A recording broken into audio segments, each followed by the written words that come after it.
In the heart of Victoria, British Columbia, lies the silent challenge.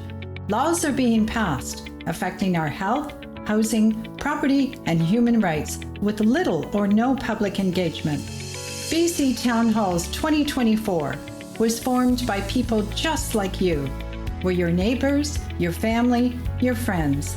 We strongly believe in a healthy, vibrant community. We devote our time and resources to bring you information that you may not know about. That's why we're hosting public town hall meetings across BC, bringing together experts to shed light on complex new laws that impact us all.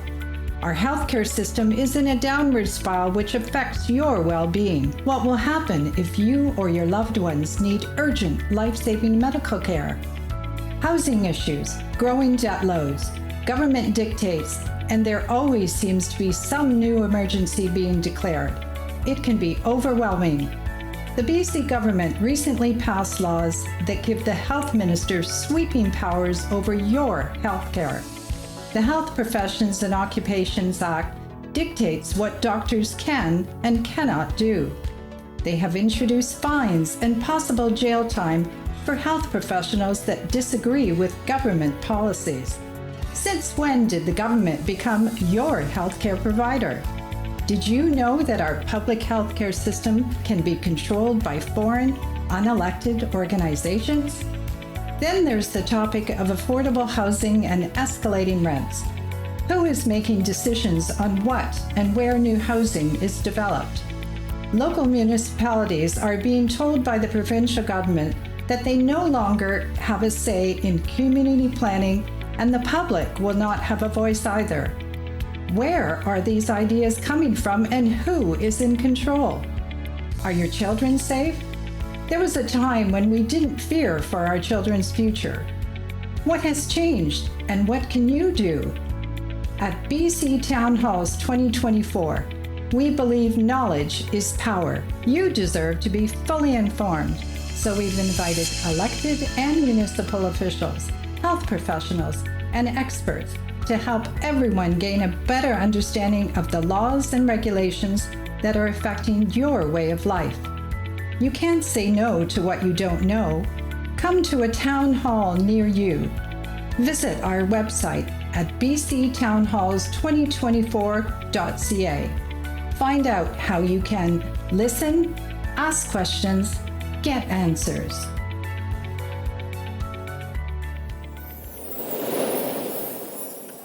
Good evening, and welcome to the Comox Valley Community Town Hall, which was inspired by the large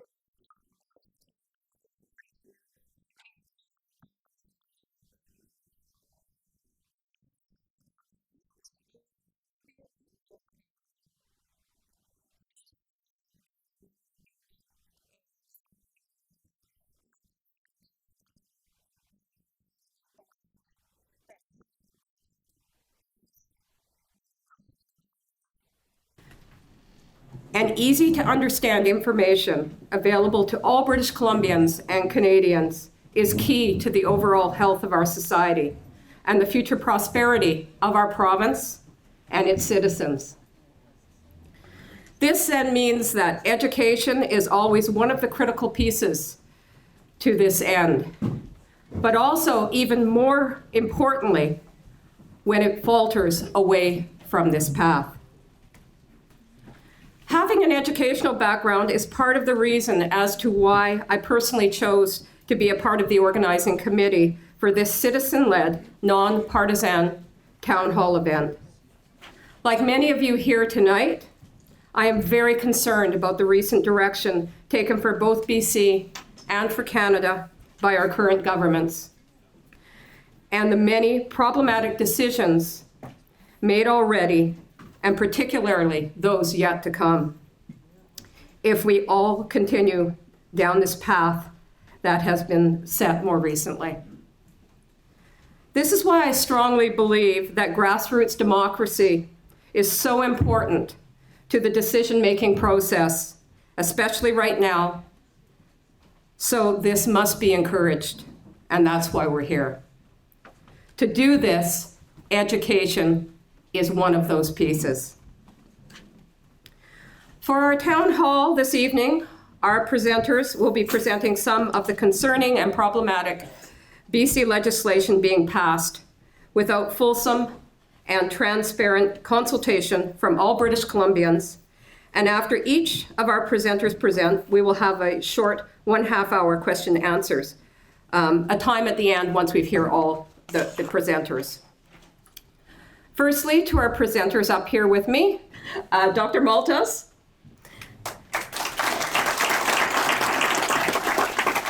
Beside him is Ruth Waddell from Landkeepers.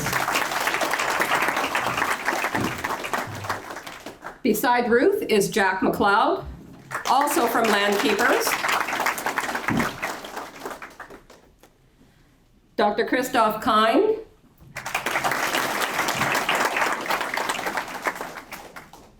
Beside Dr. Kind is Lisa Bernard. And at the end of the table is Gail Davidson. I'll be telling you a little bit more about each of them as we go along tonight.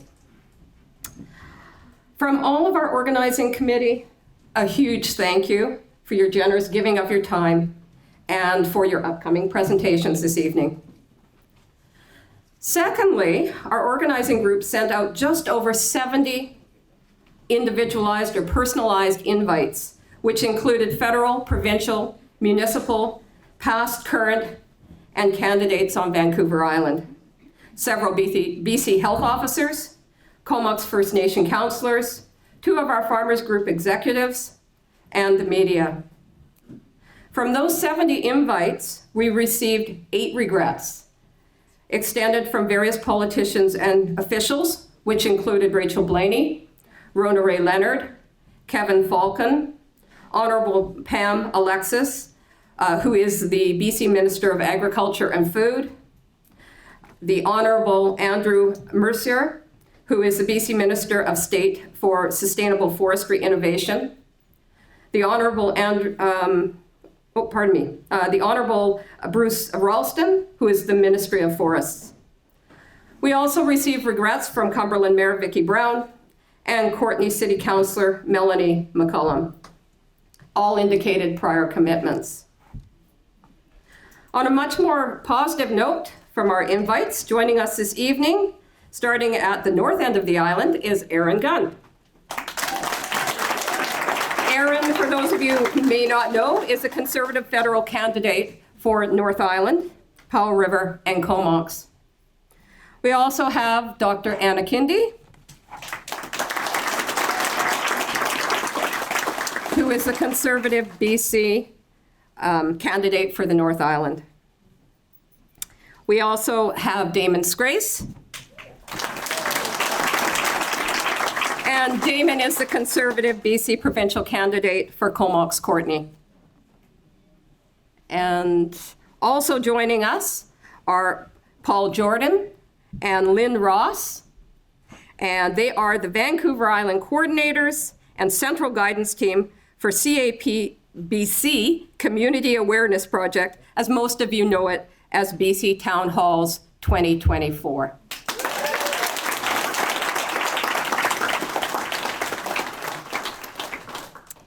A special thank you to all of you for taking time out of your very busy schedules to attend this evening. We really do appreciate it. Our first speaker this evening, speaking on Bill 31, Emergency and Disaster Management Bill 44, Bill 44, Housing Statutes Residential Development Amendments Act, Bill 46, Housing Statutes Development Financing Amendment Act, and Bill 47, the Housing Statutes Transit-Orientated Areas Amendment Act. Likely needs little introduction to most of you here attending this evening. Dr. Stephen Malthouse has practiced family medicine for 45 years in rural, urban, emergency room, and palliative settings. His integrative approach to healthcare combines the best of conventional and alternative therapies with a special interest in homeopathic, orthomolecular, and nutritional medicine. He is the founder of the Canadian Integrated Medicine Association and past president of the Canadian Health Alliance. His outspoken position on COVID, public health mandates, has placed him at the center of the debate about informed choice in healthcare and the censorship of physician voices in British Columbia. Please join me for warmly welcoming Dr. Stephen Malthouse to the podium.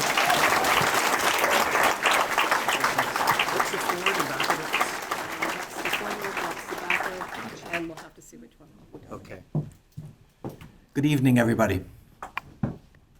I was speaking last night, and one of the introduction, the person that introduced everybody asked the audience to turn off their cell phones, and but I told them to turn them back on again, because I feel that if whenever a phone goes off in the room, you notice how everybody sort of perks up and looks around to see who's guilty. So I think it's a good method to stop you from falling asleep, and so I would encourage you all to keep your cell phones on, and we'll see what happens when one goes off. And it's always nice to hear a different ring than your own, right? If you hear your own, it's not so nice. But I'm going to talk about a couple of bills here in BC that you may or may not know about. Bills 31, 44, 46, and 47. Now, normally I'm a medical doctor, so I talk about what's happening in British Columbia in terms of some of the other bills, ones which are interfering with the delivery of health care and causing doctors and nurses and other practitioners to run from the province. But I'm not going to talk about that because I think this will give you a headache. And I know that Dr. Kind is going to talk on this topic, and so is Gail. So I'll just leave that for them. But I'm going to talk about something which may be equally painful. And that is a Bill 31. Now, Bill 31 is the Emergency and Disasters Management Act. We did have an Emergency Act before, but we needed some additions because we had a few things which we had to attend to in the last while. Now, of course, this is under the guise of more forest fires, so we need to prepare for that. But there's some other aspects of this bill which uses the word may at least 250 times that opens the door for the ministry and also for local government to declare an emergency. And with that emergency comes amazing powers and also penalties for people that do not obey. And we're going to go through that tonight.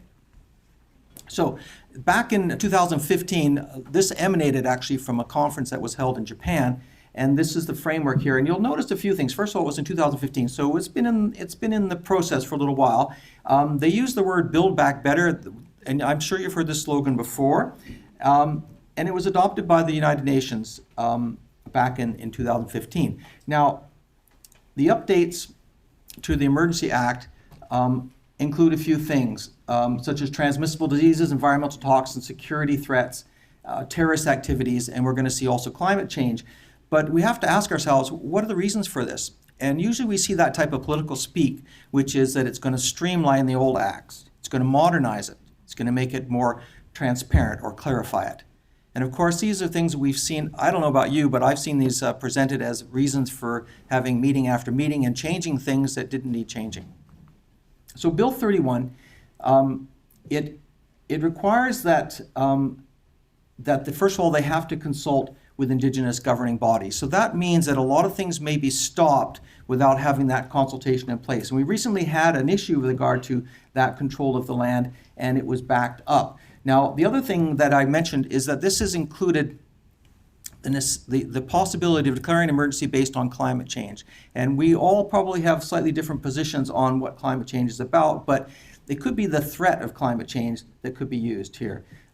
Reporting requirements, and also now they've applied things such as compliance and cost recovery. So this is actually quite an embellishment on the previous Emergency Act. Now, I mentioned that this can also be done locally. So if someone in the coordinate or the Comox area decides that we have an emergency and they can show enough evidence that satisfies them that is the case, then they also can declare it. But generally, this is a provincial act. By that I mean that the declaration of an emergency can come up from Victoria, from the legislature. And all it requires for this is that they've reasonably looked for consent or declaration or other governing body. So you can see the wording of this is such that it's very malleable and easily changed and adapted to what you want to do. Mitigation preparation. So again, if the minister is satisfied, that seems to be key. In other words, if the minister is satisfied that there's a significant risk, and it only requires a risk, doesn't have to be in an emergency, then the minister can declare an emergency. And similarly, if they have an initiative that's already in the planning stages, they can declare an emergency if they want to get that initiative activated. So again, just to reiterate that this requires that the minister is satisfied, and that is all that is necessary really to respond or to call an emergency. Now, what this will mean in terms of general restrictions is that by order, the minister can stop you from traveling to and from an area. They can stop you from carrying on your business or type of business, and they can also prevent you from having an event such as this. So if we had a lot of smoke in there, it may be possible that we had a pending emergency, an emergency was called, and we'd not be able to meet in a forum such as we have tonight. So there are lots of things that can be used as an excuse, I would say, or at least as justification for calling an emergency. Now, this is quite interesting. The minister can declare by order that they can make use or control anybody's personal property. They can use or control anybody's land. They can enter your property without warrant. They can search it and so on. They can also prohibit entry. In other words, they can stop you from going back into your property or your land. And they can authorize or require alteration, removal, or demolition of any trees, crops, structures, or landscapes. In other words, they can do what they want with your property under this new act. Now, what this does compared to the previous act, it actually brings up offenses. And what's an offense? So it would be anyone that obstructs the exercise of the power and the performance of the duty. So that means that there are now going to be penalties. And these penalties are quite severe. In fact, someone who interferes with this, someone carrying out their duties, could be liable to imprisonment for up to 1 year and a fine of up to $100,000. And that would be an individual. Now, if you are a company, it gets worse because you could be fined up to $1 million. And if you happen to work for that company, and that would say an officer, director, employee, or agent of the corporation who directed, authorized, permitted, participated, or acquiesced in the offense is liable up to being imprisoned up to 1 year and can be fined up to $300,000. That's just being an employee of the company that did something wrong. So what does Bill 31 really mean? It means that an arbitrary decision by a politician in the form of declaring an emergency will allow the government to take what it wants from you and your family, and if you resist in any way, you will be punished. Now, as I mentioned, this has a lot of mays in it. So it doesn't necessarily mean that's what's going to happen, but it means that the door has been left open for the government, depending on their will, to do what they want with you and your property under the guise of an emergency. So this is what you're going to end up with, potentially no home and all alone. Now, if that doesn't scare you enough, we'll go on to the next couple of bills. And I don't know about you, but I don't like to go to amusement parks. Does anybody here like going on roller coasters? Any sane person here like going on roller coasters? I mean, if you look at this, you'll see those people are upside down. But, you know, before an election, this is what you look like. You're all enthusiastic, looking forward to change and something new coming your way and improvement and dealing with the problems in your community. And then shortly thereafter, after the election, you look like this. And I think this is kind of how many of us are feeling in these last 4 years of what's come down our way and that our government has not protected us and not represented us properly. And then, of course, this is what you look like, kind of like you're nauseated, going to throw up, or looking for the end of things. And this would be after, as you're anticipating the next election coming. But there's no doubt in my mind, I don't know about you, that we cannot go another 4 years. This province will not survive another 4 years going down the road that we're currently going down. Now, Bill 44, 46, and 47, these three readings will all pass within 1 month, November 2023. And so we have to ask ourselves, and they were passed, actually enclosure was invoked, and we have to ask ourselves, like, what's the race? Why are we in such a hurry to get these things done? It may be that you have to go and get your Christmas presents or something, I'm not sure, but it seemed it was very fast. And during that same month, Bill 31 was passed. Now, what these bills do is they shift control of development planning from the municipalities who know what's going on in your community to the provinces. So what they'll have is a top-down community, official community plans, and then the municipality will have to kowtow to those plans which are created at a higher level.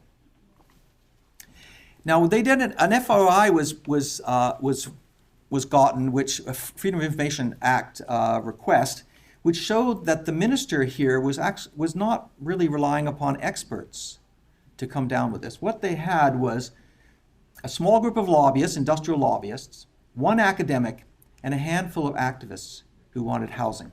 So this whole act, this set of acts were not something which experts decided was needed, and we even wondered what kind of community input there was from this. But what Bill 44 is, which is more to do with the ability to put a sixplex in the lot next to you to increase density and provide housing, that has been moved from the municipal control to the provincial control. In other words, you can just go to the province and you can get a permit for building into the lot that's next to you. They could take down a single dwelling, or if there was an empty lot, and they could put up a sixplex there. And you would have no say about what went on there. And neither would your municipality. So the problem here is that these permits could be passed, to developers without any knowledge of the infrastructure required for that type of dwelling. So how many schools are there? What's the water supply? Where's the parking? All these could change the face of your neighborhood. Now, Bill 46 was a little bit of, we think, a reaction to Bill 44, which are so kind of, like the hammer. But, and this allows for the different municipalities to charge the developers to increase the infrastructure. But the control of that is sort of half in the hands of the province and half in the hands of the municipality. So in other words, they will have to actually arrange for more water if necessary for these sort of things, and at least pay a price for it. Now, 47 is a bit different. 47 is to do with towers. And this is towers related to transit-oriented locations. So what it means is that densification will be determined by the distance from public transport. And that public transport could be a SkyTrain, like in Vancouver. It could be a bus stop down the end of your block. The province will require municipalities to automatically approve developer applications up to indicated heights based on the distance from the bus stop or the SkyTrain station or a bus hub. It will even allow regular bus stops, which can't be placed at any time. They can come and say, it's possible to say, I'd like to have a 10-story building right in that location, and then get a bus stop put there. That can happen very easily in Vancouver because the people putting out the bus stops are the same people that are doing the developing. So here's a couple of examples. The first one we'll take is Vancouver. Now let's say you have a rapid transit and you're 200 meters away or less. You can build a condo tower up to 20 stories. And you don't have to have any parking. It doesn't matter what the other facilities are. If you're a smaller place, let's say you were someplace like Kelowna or Victoria, and you had a bus exchange, now this means a bus stop, potentially, 20 meters or less away, you could have a 10-story mid-rise. So what does this mean? It means that with regard to development in your community, the municipality no longer has control. That control has been handed over to the provincial government, who don't know what you need or what you want on your street. And so this can change the face of your neighborhood. It can change if you have, let's say, heritage buildings. They could be taken down. It could be demolition of buildings that you think are quite beautiful. They could even take down one single family dwelling and put up sixplex on your block. This is going to change forever the appearance of your community. So it's very important to be aware of this. So there's a good part to this, which is the act. Action causes things. It changes things. So in other words, we're in the position as a group here to actually bring about some change, and this is how we will do it. But we have to realize, I think, first that the people don't know their true power. This is us. And I think each of us probably represent a lot more people who are maybe sitting at home or watching this, and that we have the opportunity to actually just step off the plank and start other people to step off the plank. And this will bring about change that we need so badly. Thank you very much.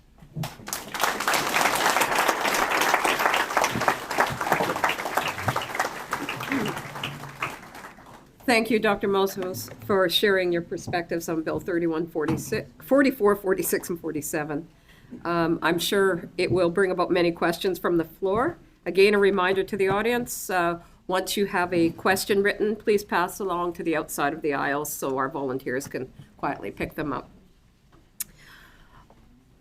Our next speaker is Ruth Waddell.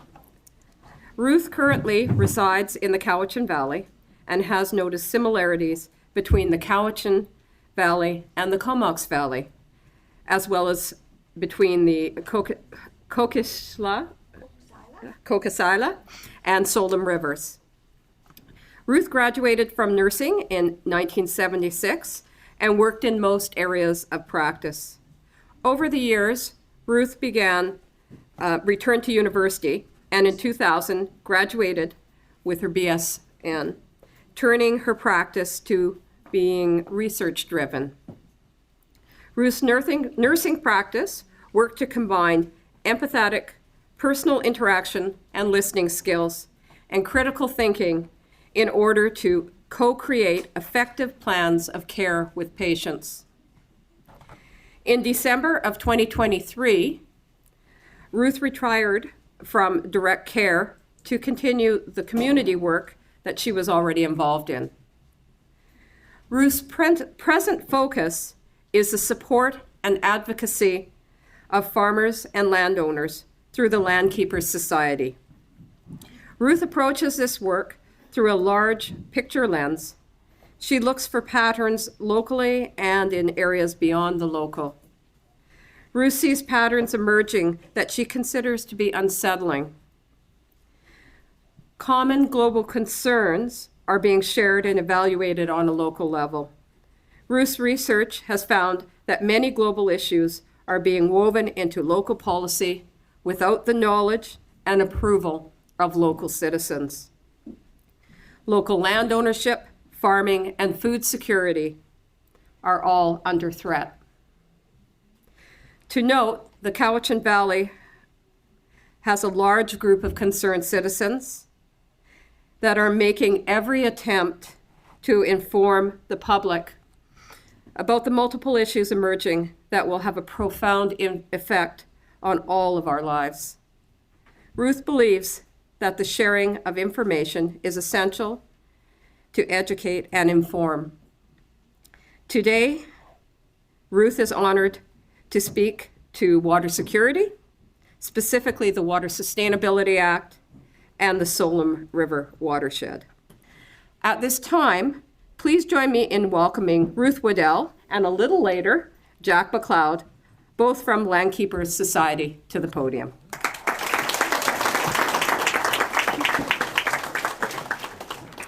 Hello, I'm Ruth Waddell, and I don't have a slideshow, so I have to read from my paper and keep myself on track here. I've got lots to say. I'm speaking with a sense of urgency. There is much to know about the Water Sustainability Act, WSA, and how it affects all British Columbians. This act became law in 2016 and contains 219 sections. This is a massive document. It may not have been fully understood and debated in the legislature before being passed into law. The act makes multiple references to policies and laws that will be enforced. The Water Act is the primary provincial water legislation related to extraction, withdrawals, planning, and protection. Following the Water Act becoming law, communities were directed to establish plans of action to customize the laws for the local regions. The World Wildlife Fund Canada collaborated and advised on the creation of the Water Act. They informed the public about their recommendations through published articles. The Wildlife Fund stated that the top priority of the Water Act should be the protection of environmental flow needs in BC streams and rivers. Environmental flow needs are defined as the quantity, timing, and quality water flows required to sustain freshwater ecosystem maintenance for future generations. The fund advised that methods should be created to deal with existing water licenses and that compromise flows. They also expressed fears that galloping human use will likely imperil water-dependent ecosystems. Their statements claim that the ecosystem secures the state of health of the fisheries. The claims that environmental flow is the sole factor that must be regulated is absurd. No data was provided that water diversion and low flows are the only factors that determine the viability of the fish population. Leachate in the water, predatory species that consume fry, gravel stream bed disruptions, as well as rocks and debris from historic logging practices are just some of the factors that contribute to altering flow rates and aquatic life survival. The fund recommended buying back licenses or modifying license conditions. BC land is being purchased by offshore buyers and land trusts at an alarming rate. They now own large tracts of farmland, much of which has been removed from production. They also own large wilderness areas and have prohibited public access.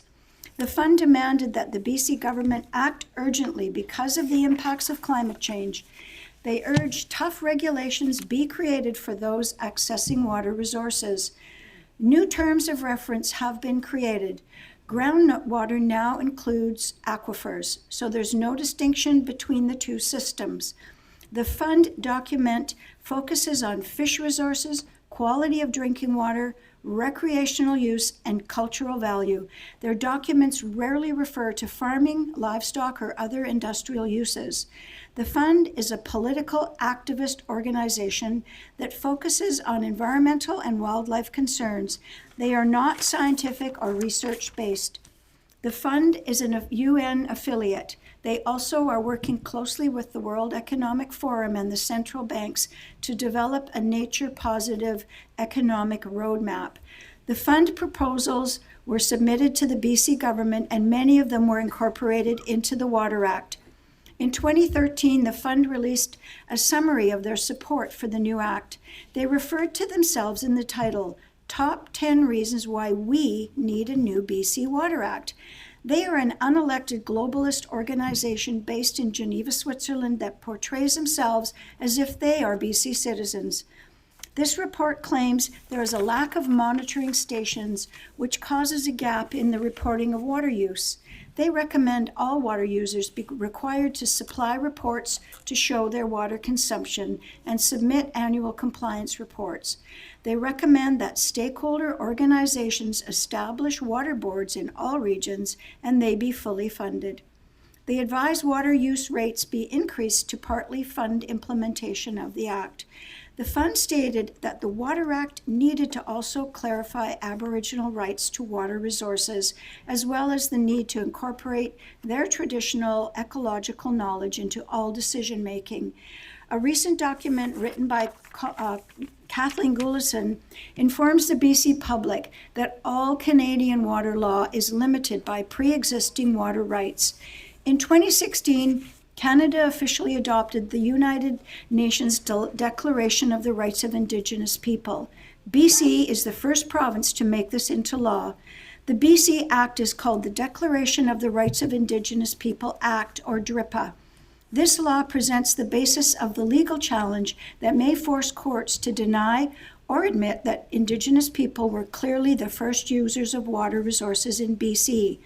Under the present water rights, first in time, first in right determines that during times of water scarcity, licenses with the earlier priority dates are entitled to take their full allocation of water over junior licensees. Many of the Indigenous people have claim to unceded territory. They have unrelinquished, inherent, or reserved rights. Some more recent treaties have included water rights. However, many have not. A court challenge will determine if Indigenous water needs will take precedent over current license holders. Once the Act became law, policies had to be developed to bring the Act into the communities of BC. The Minister of Water, Land and Resource Stewardship co-created a plan in collaboration with Indigenous people through the first ever BC Water Table. The work is meant to build on and complement work being done in BC communities.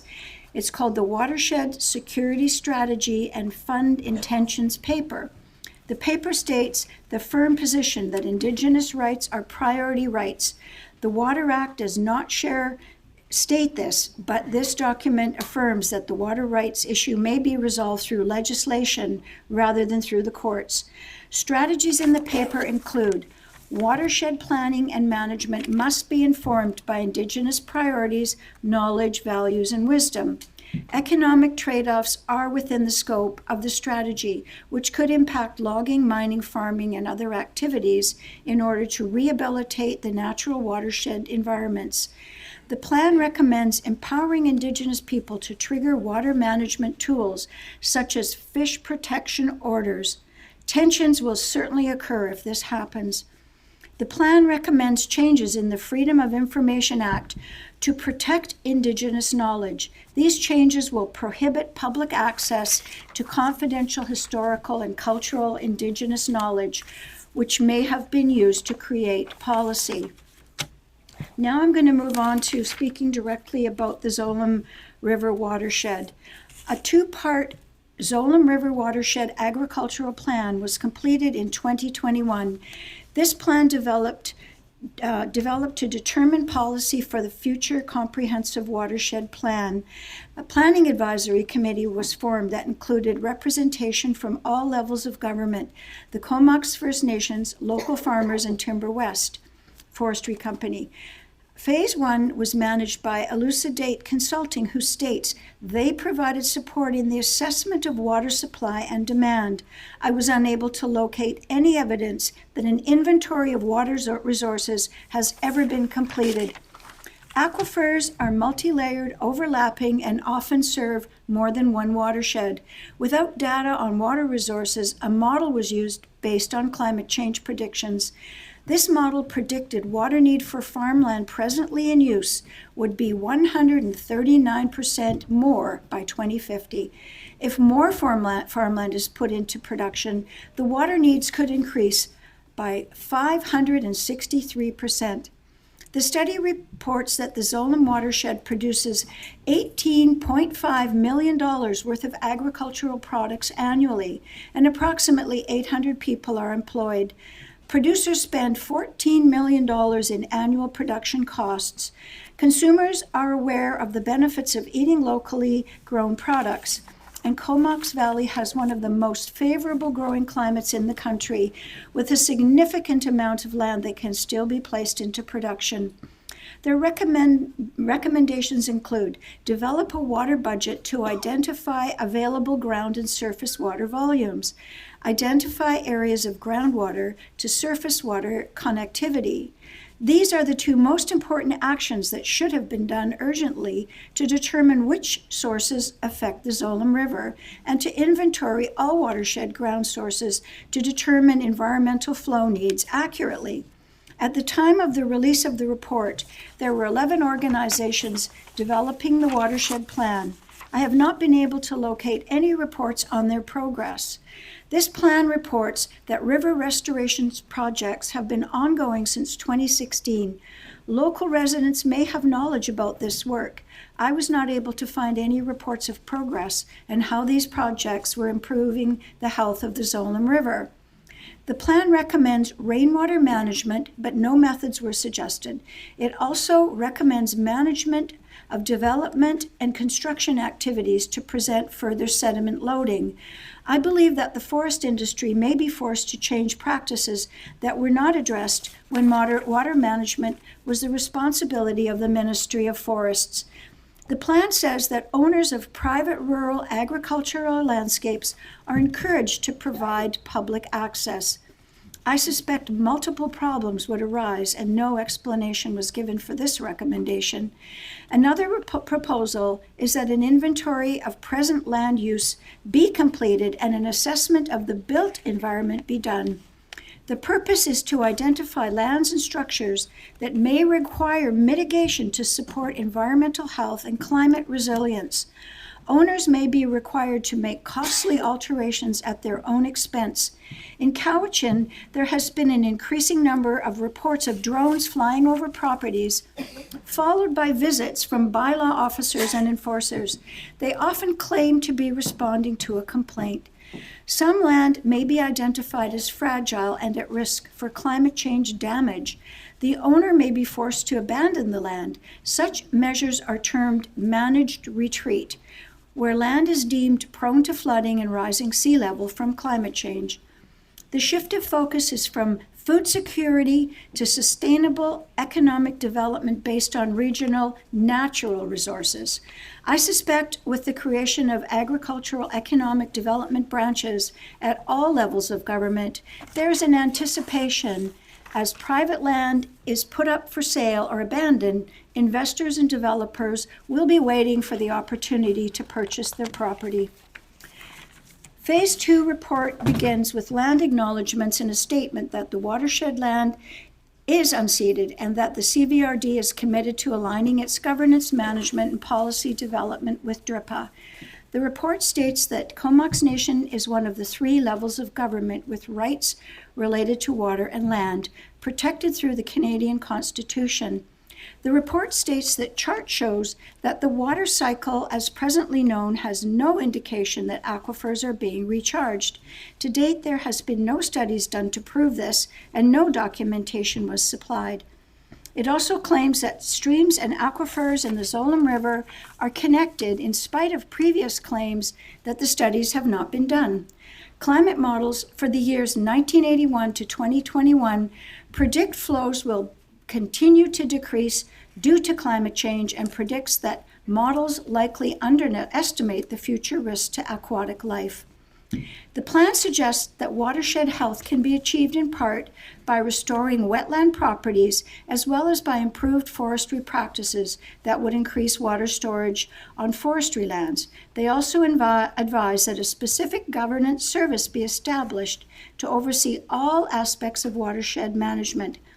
There is a high probability that this agency would not be transparent and accountable to local residents. The plan warns that some presently permitted non-farming uses may no longer be permitted. Many farms rely on non-farming activities to supplement income to make ends meet. Farmers may not be able to sell properties in the future if they have not completed upgrades or if they have water license issues. This plan admits that it relies on model data to develop policies. Test wells and water level gauges need to be urgently installed in multiple locations along the river and at stream confluences, as well as in multiple locations in the aquifers. The data needs to be continually collected and updated to determine extraction, use, and recharge. Interventions then could be accurately based on the data. Present data is inadequate and only focuses on environmental flow needs, along with estimates of consumption. The plan warns that the province may mandate water use monitoring. The data will be automatically relayed to a collection center for analysis. The plan states that incentives will encourage compliance. I suspect the incentives will be in the form of penalties, fines, increased restrictions, and water shutoff. Trespass by water management enforcers could also occur. Current data from the Tsolum aquifer test well, there's only one of those test wells, show there's actually a small net gain into the aquifer compared to extraction. The plan suggests that during low flow river flows, water is being drawn from the river and flows into groundwater and aquifers. Some of these aquifers are miles away and are hundreds of feet underground. Professional hydrologist assessment needs to be completed urgently to prove connectivity throughout the watershed. The plan recommends further collaboration with multiple stakeholders to develop the Tsolum Action Plan based on the recommendations of this report, and that the alternate approval process be used to assign the funding. This process leaves out public consultation and referendum. The next phase will be costly, with plans for roundtables, public information sessions, studies, communication outreach, and workshops. The engagement and action plan development process is lengthy. And I just got word this morning that the government is releasing $100 million to forward this particular project in multiple watersheds. So they have committed funding to it. But it seems like these projects never end and we don't get into any real solutions. So I have some solutions that I have gleaned, and I believe immediate solutions must be implemented in order to avoid loss of crops, livestock, and farming economic viability. There must be public support for vital infrastructure that is needed to solve the problem. Many locations worldwide have addressed water problems for centuries. Roman aqueducts still stand after close to 2,000 years. We need urgent consultation with locations similar to ours that have been successful in maintaining water needs for agriculture during times of drought. Currently, the recommendations are the responsibility of the landowner primarily. Land storage in dugouts is being promoted. They are costly, take up large amount of space, and require maintenance. They are not suitable for small properties. Smart technology irrigation systems are also highly recommended. They are very expensive and send data to the collection center. On-land storage could also include cisterns and water towers. Plastic water bladders are in common use elsewhere. They can store up to 100,000 gallons and are primarily used in dry locations, temporary camps, and military installations. Permaculture is an effective farming method, but more suitable for small-scale properties. Farmers have been adapting by changing crop varieties with earlier planting and harvest times. Livestock breeds that are more suitable for summer heat and diminished forage are becoming more popular. One local farmer told me that last summer's heat was followed by a wetter fall season. She said that grazing resumed on her farm once the weather changed and the forage lasted longer than in most years. Many farms in the Tsolum watershed do not irrigate. Climate models predict that irrigation will be needed in the future. BC climate models have been primarily based on the Okanagan, where the climate is always hot and dry. Our coastal regions are rainforest, and dry periods are generally short-lived. Regional solutions include water sharing agreements between regions. These plans are in place in Alberta. In many locations, such as California, sewage treatment plants have been built that produce pristine water. The water can be pumped up to the river headwaters and released to maintain environmental flow. Other public funded solutions include construction of dams, such as the one on Wolf Lake. Dams could be constructed on multiple lakes and streams, creating small backup reservoirs. The water could be released as needed without causing significant disruption to the individual lakes and streams. Other solutions include weirs, culverts, canals, and recycling drainage water. I have been unable to find any long-term solutions being worked on at this time.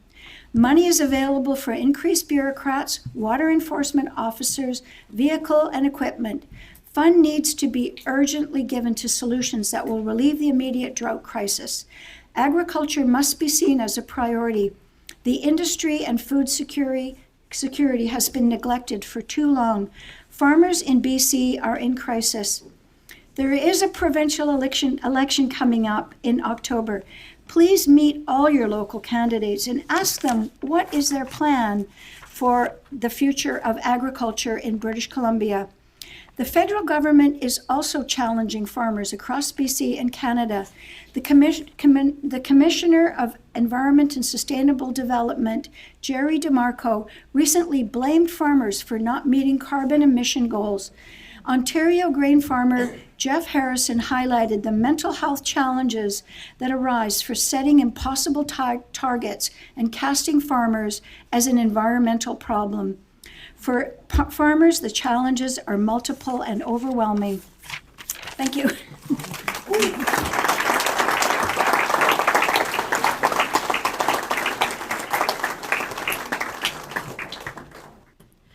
Joining Ruth, also from Landkeepers Society, who, if I understood correctly, is going to be talking about a problematic elk situation on the island.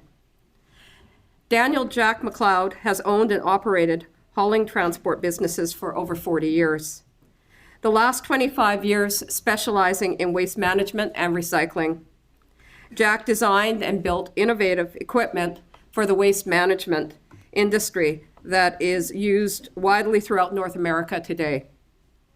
His businesses operated in all facets of waste management industry, from front-end loader waste trucks to large and small roll-off trucks, recycling equipment, and complete recycling plants. Jack sold his businesses to 2 multinational companies.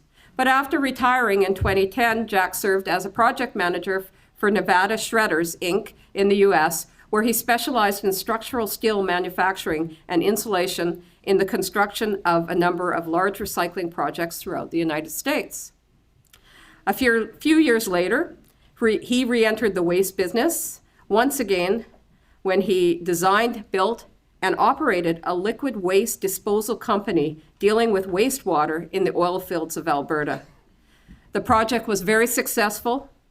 Mobile units on site were processing wastewater from man camps into clear, pathogen-free liquid for use in irrigation and fertilizer applications. Jack and his business partners have a waste plastic to diesel fuel plant now operating in Europe. This plant receives 17 tons of waste plastic, producing 11,500 liters of diesel fuel each day. This plant will now be sent to Canada in the near future for the same application as in Europe. Jack formed Landkeepers Society July 4th of 2023 to deal with the flooding of farmland with ocean water. Landkeepers so far has managed to stop Nature's Trust and Ducks Unlimited from proceeding with the project in Cowichan Bay, BC. Jack has a commercial pilot license, dual Canadian-US citizenship, and served in the US Navy. Jack, if you'd like to come up, that would be wonderful. Good evening, and thanks for having us here in Courtney. I'm not sure if I can follow that. Mine's going to be very short. Jack, That was very good. close to the microphone. Oh, yeah. Thanks, Ruth. That was very good. So I'm just going to speak about elk, but first of all, I want to take you back a little bit to Landkeepers and what caused us, or what got us to form Landkeepers, and it was flooding of the 175 acres in Cowichan Bay, prime farmland that can grow 3 crops per year without irrigation. And now they want to take the dikes down and flood it with salt water. So they said they want to create more habitat for fish and certain things like that. But now they've changed that. They're going to grow indigenous food. So we talked to a number of neighbors close to myself on the reserve. Nice people, great people. And one in particular, I said to Mike, I understand you're going to eat this food, indigenous food that they grow called camas. He looked right at me and he said, you eat it. I'm not eating it. I'm going to the superstore. So I just want to bring you a little bit of background there. So as we progressed along with Landkeepers, and we eventually managed to have them stopped at this time, we had other farmers calling us. What else can you do for us? You've stopped that, and believe me, the farmers have been great support financially and such with this process. So they said, we'd like to deal with the elk. And so I said, yes, we need to do that. We have a lot of friends that have this elk problem. And so I can give you an idea that we've all looked at and how to deal with the elk. Graham Fowler from Courtney here really works hard on dealing with elk, and he's good to the farmers, and he's kind of on our side. But nothing really is achieved from that. They're still there. They're breeding. They're breeding more because they have great food. They're having 2 calves more and more all the time. So and the farmers get paid a certain amount for the feed that they lost. So if I can be really simple, so the farmer's paid for 10 tons of hay. So then he has to replace that hay.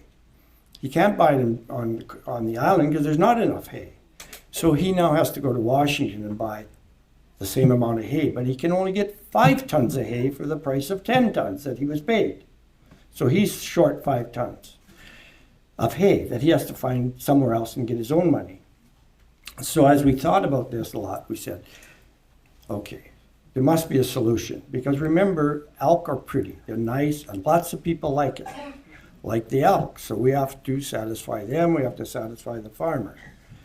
So that's kind of a hard thing to do at times, right? So we start looking at it and extrapolate, well, if the farmer is paid a number, X, for the feed he loses this year, and the elk has 2 more calves in the herd, and next year he now gets paid X plus 1, and on and on and on and on. So after how many years, the money that you're spending, and you and I are feeding the deer, right? Remember, it's you and I that are feeding the elk, I should say, feeding the elk. Not necessarily just the farmer, because we're paying for the money.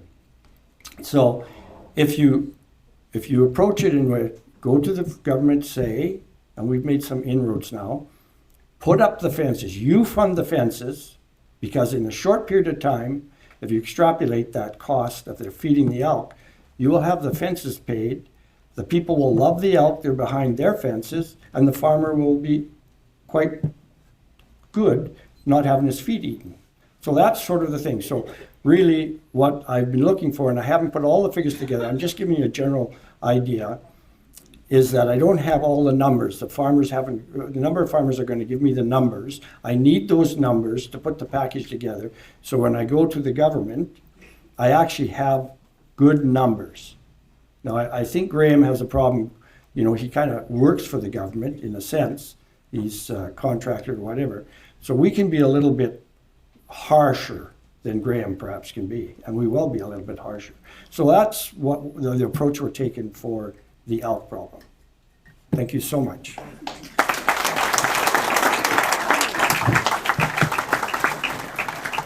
Thank you again to both Ruth and to Jack for their presentations. I'd like to introduce Dr. Kind. Dr. Christoph Kind is an esteemed naturopathic physician in his 38th year of the practice in the Comox Valley.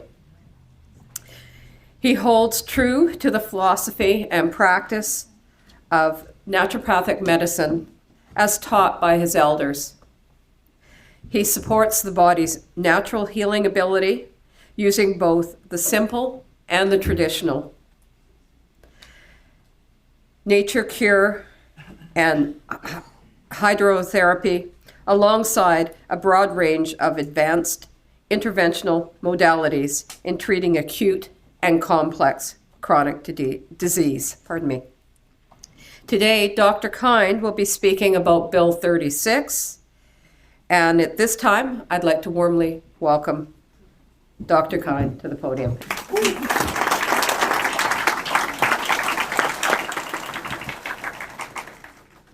Thank you, Rochelle. Thank you all for coming out here. Could I just have a hand just lifting up just a little bit? I do want to talk about this Health Professions and Occupations Act, but I want to talk about it from a point of view as a physician, and help you understand as patients or healthcare providers of some of the things that maybe are important in healthcare. I invite you to kind of think about those things that are important. I'm not going to just whine and complain about the act. I am going to do that a little bit, and I think you'll see why. But I think I'd like us to think about healthcare and not sick care. Healthcare is not just stop smoking programs and exercise and eat right. It's about the holistic of healthcare. It's about your mental attitude, your spiritual focus, and your physical health, and your interaction with the environment that you live in. And so this relates very much to all of the topics that we've just heard about, and how we interact with the environment, is going to be extremely important in how we think about health. I mean, is healthcare just an algorithm of, so in medicine, we talk about algorithms. So you have a certain, let's say your sodium level is low in your blood, so then there's a whole ream of tests and different things to help you understand the pathology or the medical problem. But medicine and healthcare is not just an algorithm. It's about the individual that is sitting in front of me, and it's about your individual needs and your individual chemistry and your individual genetics. And those are the things that matter. And this is where this act starts to press in against, which I'll try and illustrate a little bit. I'm not going to talk about everything on the slide. I hate reading slides, but I do want to talk a little bit about this idea of individual versus a group, because I think this is really important. A lot of medicine, modern medicine, is based on research, of a group of people who have a certain condition, and we have a certain therapy that, maybe it's an amazing therapy and 80% of people do really, really well with it. That's great. So we can talk about this therapy that 80% of people have a great response. What does that mean? Does it mean 80% of people have an amazing response, a complete cure, or is it maybe 10% have a complete cure and maybe you have 40% that have some benefit and the rest have a little bit of benefit, and then you have a few that don't have any benefit. So how do I know where you are? Doesn't tell me anything about the individual. So this is really important in terms of, are we able to care for a population of people if we don't care about the individual? I think that's a very important philosophical question that I would invite us all to think about, because it matters if you're that patient. It's great to think about your community and, okay, well, I'm going to do this for the good of everybody, but what if you're the individual that's suffering? What if you're the individual that is having the struggle? You want the support. You want to be treated as an individual.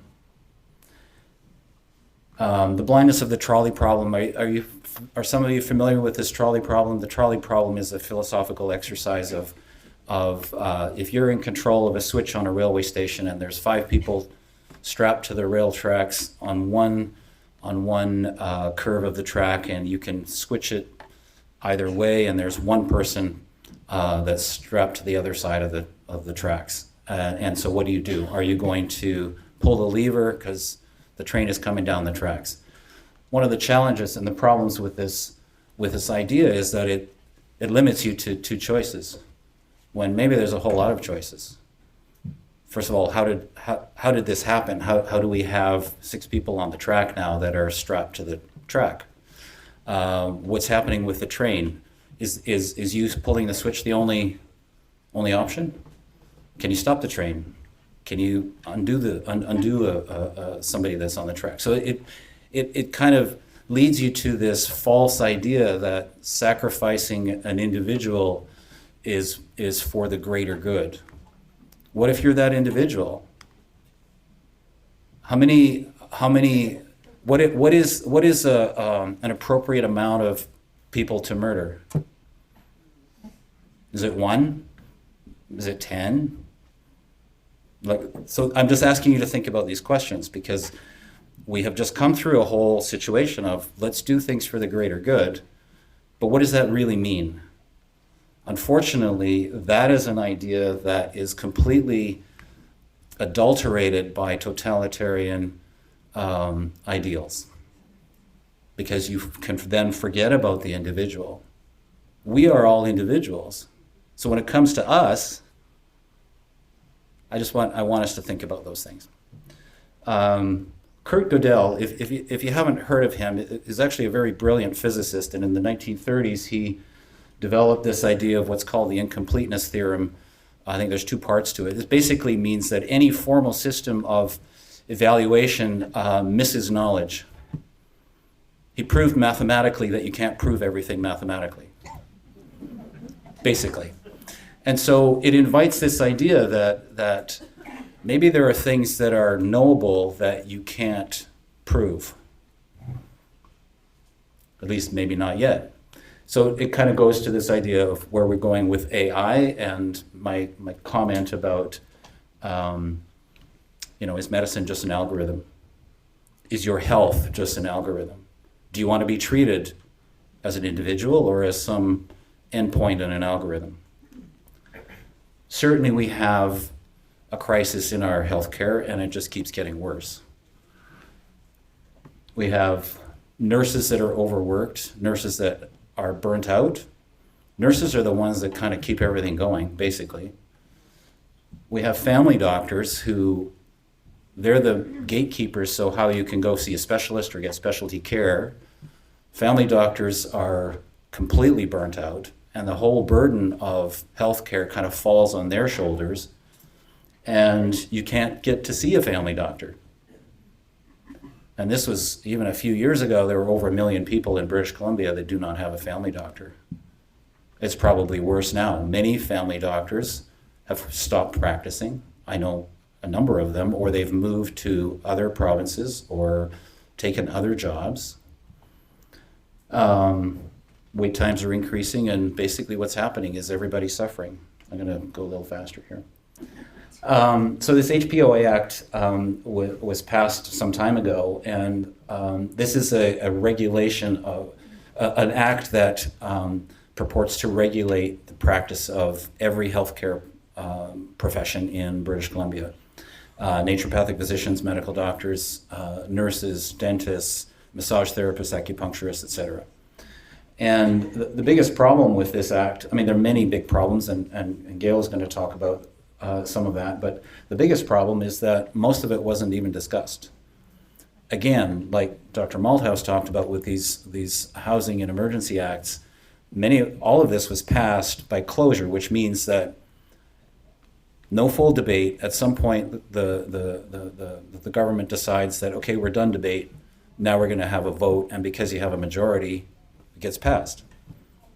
But nobody actually had read. So basically only about 2/3 of the act was maybe it's not even 2/3, but anyway, 2/3 of the act was probably discussed and the rest wasn't. And there are many undefined areas in the act. Again, very similar to the other acts that have come through, is that the minister may do this at his discretion at some future point. And that has been passed, meaning it's already law. The Minister of Health, the superintendent. So the Minister of Health will appoint a superintendent to regulate all the regulatory colleges of healthcare and occupations, health occupations. And the provincial health officer, those three individuals can dictate the practice, scope of practice of providers, dictate the regulation of those providers, and there has been very little input. In fact, I'm not aware of any input from the individual professions in terms of how this is all bureaucracy. All of it's been behind closed doors. There is, I'm not going to say that. You get an idea of how my brain works in a minute. Actually, it's here on this slide. So everything will be appointed, and it's not really about patient safety. Certainly, the existing acts and the existing regulations, certainly medicine and healthcare providers need to be regulated. I'm not arguing that at all. That's very important. There's already a robust system to deal with negligence, malpractice, abuse, etc. And so to now put everything under government control just invites abuse. It invites abuse with no oversight, and there's no ability to appeal many of these kinds of decisions. So political interference, ideology over substance, dictates of the fashion of the day is kind of an applaud to Alexander Solzhenitsyn. He talked about, in 1978, he gave an address to the Harvard graduating class. If you don't know who he is, you should look him up. He was a political dissident that was exiled from the Soviet Union, came to the West, and spoke at Harvard graduating class about the problems in the West, and he was not very well received. One of the problems he talked about that in 1978, he talked about how you really can only talk about the fashion of the day. Kind of look at where we are today. So if you can't have debate, if you can't have discussion, these are all, I mean, this act being passed is a whole example of not being able to have debate, not being able to have discussion about real world problems that affect each individual here. Dr. Sackett is a medical doctor who described most of the philosophy around evidence-based medicine. Evidence-based medicine means that you have the best clinical judgment and experience of the physician, the individual needs of the patient, plus the best published research. It's not just research. What this act does now is that it doesn't allow for alternatives. You can have a political body dictate that, oh, all you need is this treatment for this disease. How do you have any innovation if you don't have any alternative ideas? If you're all thinking the same thing constantly, that's all you're going to ever do. Nothing new ever changes. This is a problem. How do you innovate in medicine? How do you innovate in anything? Loss of privacy. So this act means that your healthcare records can be taken by somebody who doesn't have your authority to look at your health records.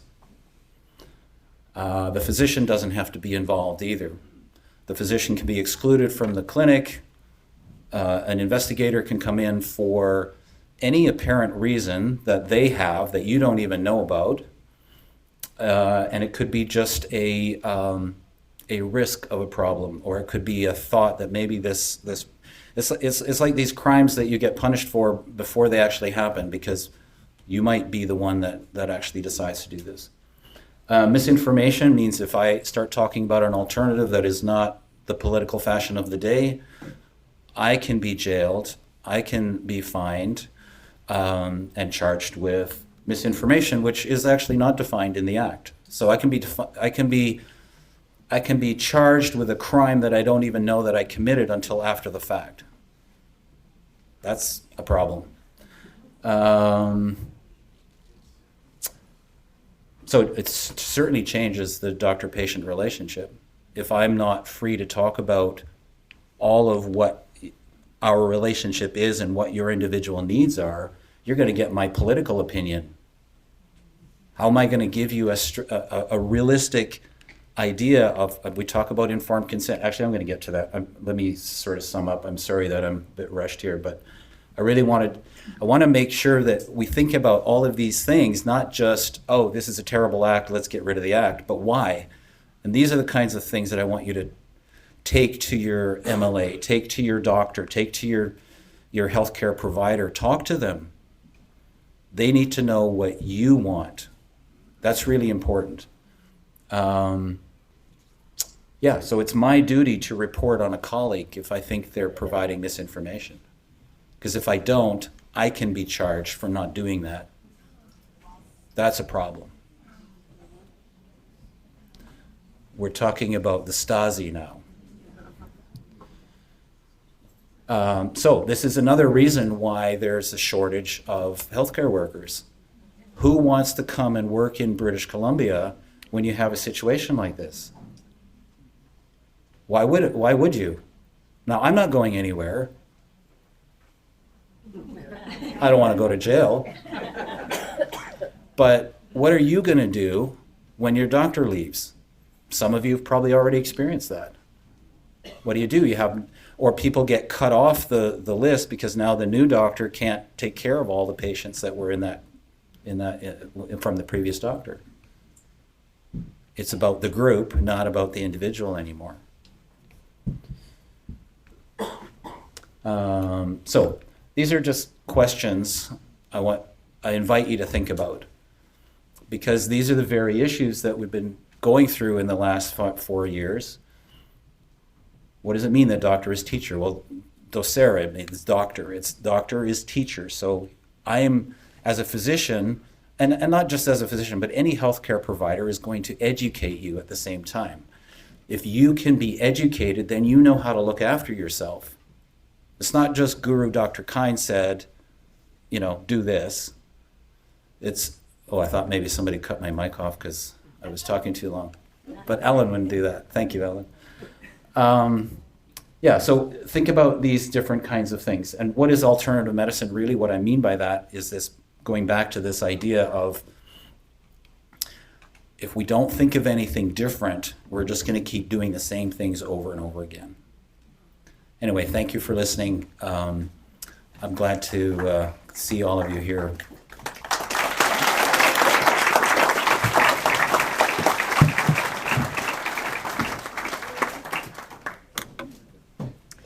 Thank you very much. Oops. I didn't grow that fast. Thank you very much, Dr. Kind, for informing us on your thoughts around Bill 36 and healthcare more broadly. We're going to move now on to a related presentation.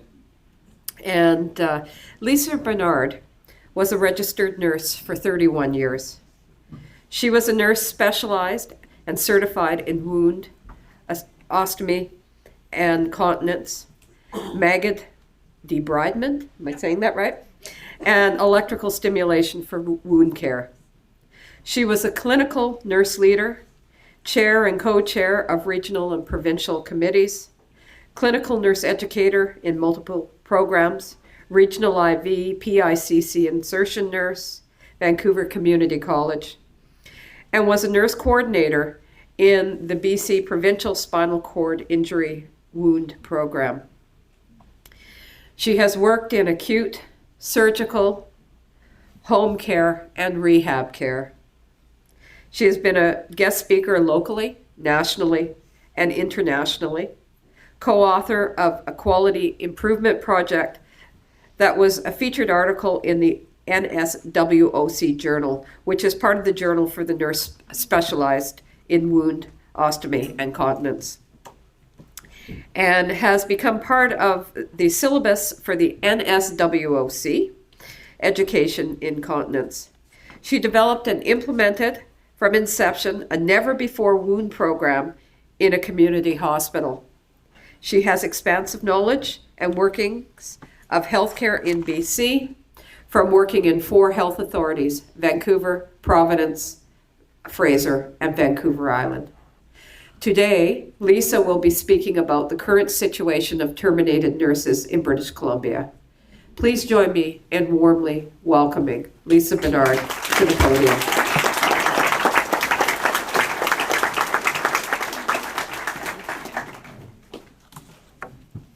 Thank you. I think I need a little bit higher. Thank you. All right. I have a lot of information and we got to go machine gun fast, right? Okay.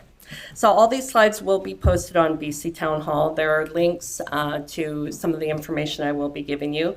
I'd also like to take this time to acknowledge Corinne Morey and a handful of other terminated nurses for uncovering what our union has been up to. Corinne Morey has been the public face of the terminated nurses of BC and her time and dedication for uncovering the truth. My story, I'm not going to go into it today, but you will see on the next slide that, there we go, at cssem.org, the Canadian Society of Science and Ethical Medicine, is myself and other terminated healthcare workers telling our story. I did as well go to the National Citizens Inquiry.ca. And just to let you know, please make sure if you do go to that website, it actually is .ca. There are some people who are hijacking the National Citizens Inquiry to get funds from you that are not .ca. Under oath, I told my story of what had happened, of getting the injection. Fear didn't work for me. Bribery didn't work. Krispy Kreme donut won't cut it for me. Being guilted, you know, what about poor grandma? Well, I'll just tell you a little bit about vaccines. If you get one, you're good. You don't have to worry about anyone else. However, that wasn't the case with this. The next was coercion. Coercion got me, and I didn't feel that I had a choice at that moment. But I did get vax injured, and I lost my fine motor skills in my hands.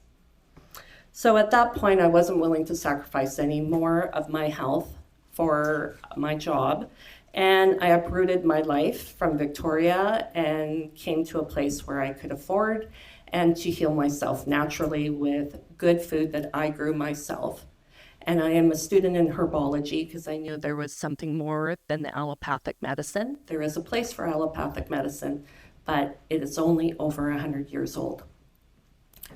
Being a herbalist, just to let you know, the written form of herbology has been around for over 5,000 years.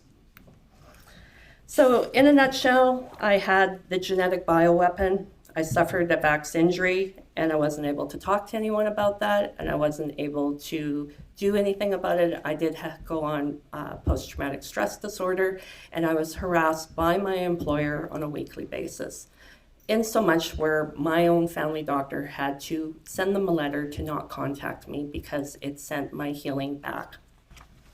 So, healthcare, just to let you know, I'm glad you brought up sick care because that's the way I address it, has been understaffed from the beginning of my career in 1991. So what's been happening with BC Nurses Union? Well, just to let you know that if you want to be a nurse in British Columbia, it is mandatory that you are in a union. It is not voluntary. The BC Nurses Union takes 2% of every paycheck before we ever get paid. Being a member means that you have given up your legal representation to the union. Therefore, we have been not working for 2.5 years, the terminated nurses.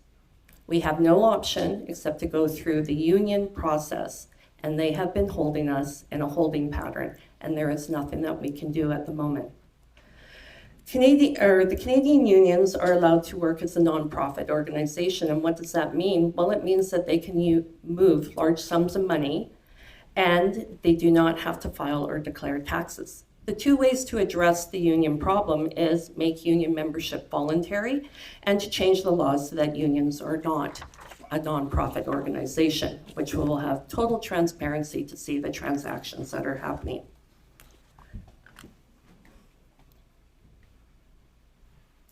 I wanted to give you a little bit of history of what happened before COVID. In 2012, Health Canada mandated the flu vaccine, and they implemented the vax or mask policy. That meant that if you didn't get the vaccine, you had to wear for the 6-month flu period a mask. In 2015 and 2018, the Ontario Nurses Association went to arbitration and won both times that they were not to get the vaccine or the mask. I want to let you know that in 2015, Bonnie Henry actually was one of their key witnesses. And she stated, there's very scant evidence about the value of masks in preventing the transmission of influenza. I also want to bring attention to you that we have been scared by our government repeatedly from 2003 with SARS, 2004, the avian flu, bird flu, it's making a comeback. Did you all hear about it? In 2009, H1N1, 2014, Ebola, 2016, Zika, and 2020 was Corona.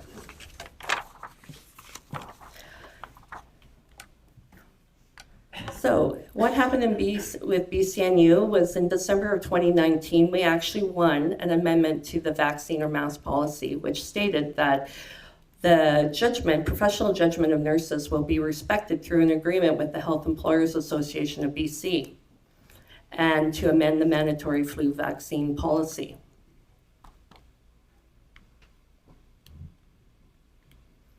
So what happened to BCNU in 2021? Well, first of all, we had the World Hoax, I will get it right, the World Health Organization that they like to be referred to, which is unelected entities making decisions for the world, One World Health. We, as healthcare professionals, have always treated everybody as if they were infectious, and we have protocols in place. I want you to understand the definition of a virus, and I have brought my Merck manual here so that you can have a look. And this manual has been around since 1899. Viruses are defined in the first sentence as the smallest parasite. I want you to understand why ivermectin and hydroxychloroquine were banned, because they kill parasites. This would have ended the pandemic. I also want you to be aware in 2018, the definition of a vaccine was changed, and I want you to ask yourself, why? We have always treated patients regardless of how they show up at our emergencies. Did you see healthcare professionals dying in droves in 2020 in the hospital? Were they scooping them up with shovels and putting them to the morgue? Did you see patients dying and littered through our halls? No. I was at the hospital here in Vancouver Island that was the center for COVID patients, and I can tell you it was a ghost town.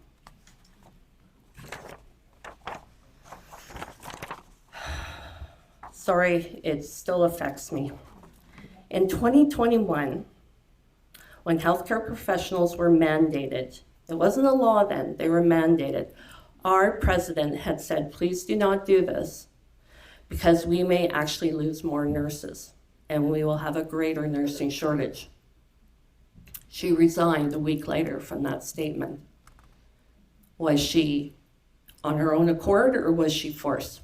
We'll never know. BCNU VP went on sick leave, the CEO went on leave, and only the treasurer remained. We had no leadership in the executive. We did have a law firm from HHBG, a lawyer who is working for that firm and today is still working for that firm and is now our interim CEO. Is there a conflict of interest? Ask yourself that. I wanted to tell you that Dr. David Martin identifies the World Health Organization as a criminal racketeering organization funded by eugenicists, which has been since 1953 exclusively a vaccine-promoting enterprise for the benefit of people who have a commercial interest in vaccine.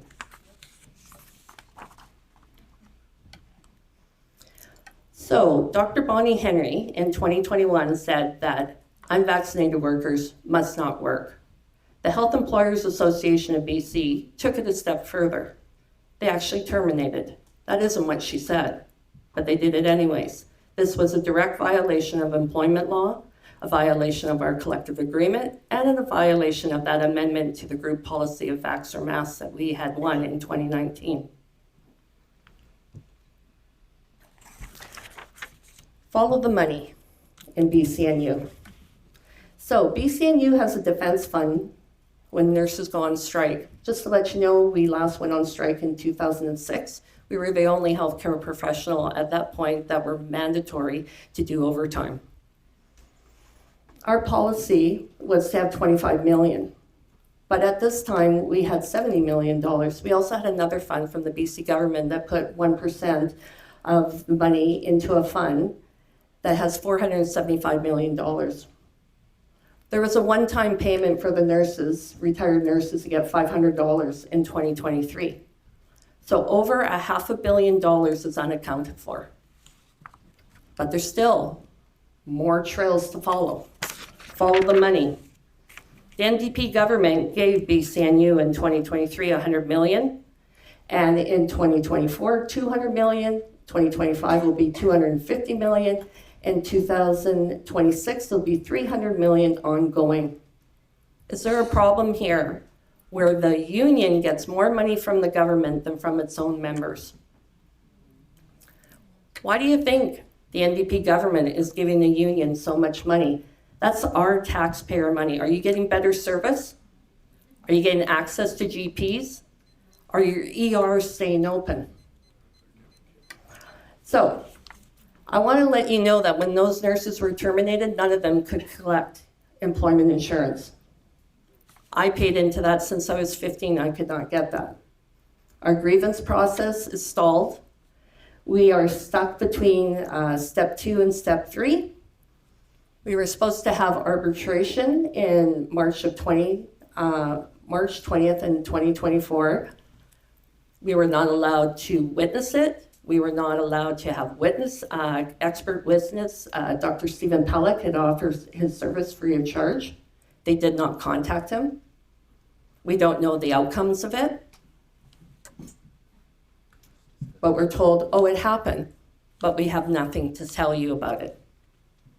I want to let you know that BC is not only the only province, it's the only place in all of the world that has not hired back their unjabbed workers.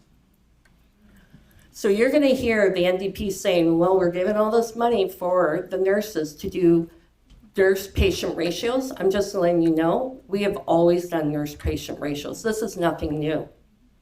This is just rhetoric. I also want to bring it to your attention that they are investing $1.3 million for having an ease of licensing process for internationally trained nurses. You also have travel nurses that are not unionized working here in BC. You as a taxpayer have to pay the travel nurse expense, housing, food, all of that, while you have nurses who are qualified sitting at home or who have moved to the US or another province or have left nursing altogether or retired early. Nursing enrollment is down, and I ask you, who's going to be teaching them? Our union delayed and delayed and delayed, and then all of a sudden we got Bill 36. Did they know about it? Possibly. We also have Bonnie Henry. She's not off the hook. She did this opinion piece of April 6, 2023. There's no expiration date on this, just so you know. It's forever and ever. And if you want to know more about it, please listen to Dr. Byron Bridle when he talks about this. What can you do as residents? Please, please, please write to your politicians. Not one and done. You need to do it on a weekly basis, that this means something to you, that you want them back. We had enough healthcare professionals that left that could staff a complete hospital in Kelowna. I also want you to take notice of the BCNU executive, and please write to them. This is your money. Your service is less than adequate. It was before all this happened. It is dismal now, and the only way that they're going to change is by hearing your voice. So thank you.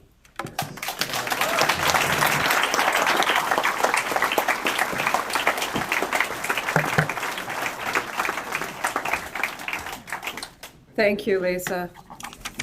If you haven't had a chance to watch Lisa's testimony at the National Citizens Inquiry when it was in Vancouver, I would urge you to go to their website and find her testimony. It is well worth listening to.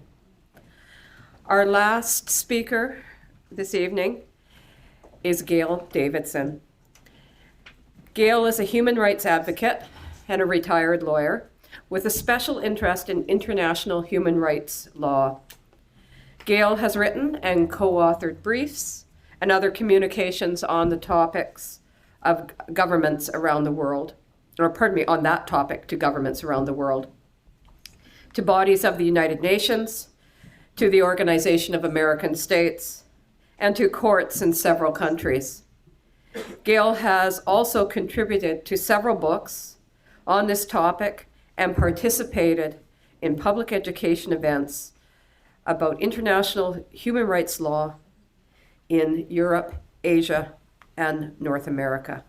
It is my sincere pleasure to invite Gail Davidson to speak about the legislative attacks on democracy using HPOA, formerly Bill 36, and the Legal Professionals Act, Bill 21, which was tabled on April 10th of 2023. And 2024. Just recently. Yeah. And I think that Gail will well explain these are both examples of dangerous government overreach that is happening in our province. So please give a warm welcome to Gail Davidson. Thank you.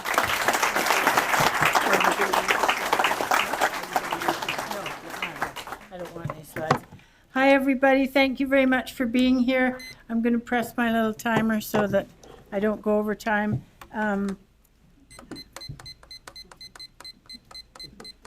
First of all, I have to get the right time plugged in there.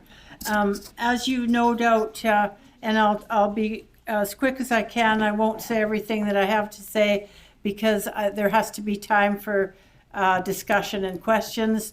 What I want to point out is the threat to democracy, the threat to rights, the threat to the rule of law in British Columbia by the passage of undemocratic passage of bills that don't have any legitimate public purpose and that restrict or extinguish rights, even rights that under international law cannot be restricted. The first right that these bills, I'm going to focus on two bills. I'm going to focus on Bill 36, the Health Professions and Occupations Act, or the HPOA, that Dr. Malthouse has referred to, and also Dr.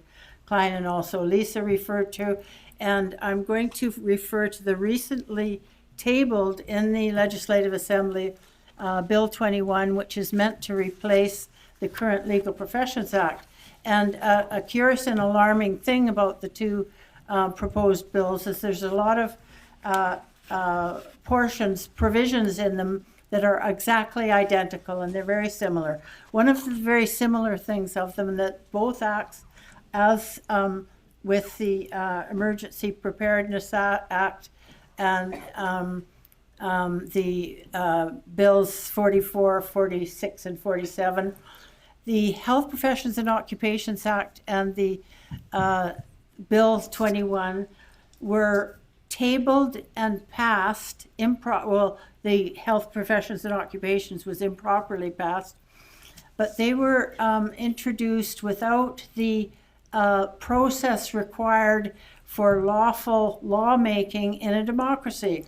And that process includes notice of what the changes are, release and sharing of the information about the possible benefits and the possible damages and risks of the proposed changes, consultation with a whole range of people, not just the public, but consultation with the workers and service providers who will be impacted, with the people whose rights will be affected or potentially affected by the proposed legislation.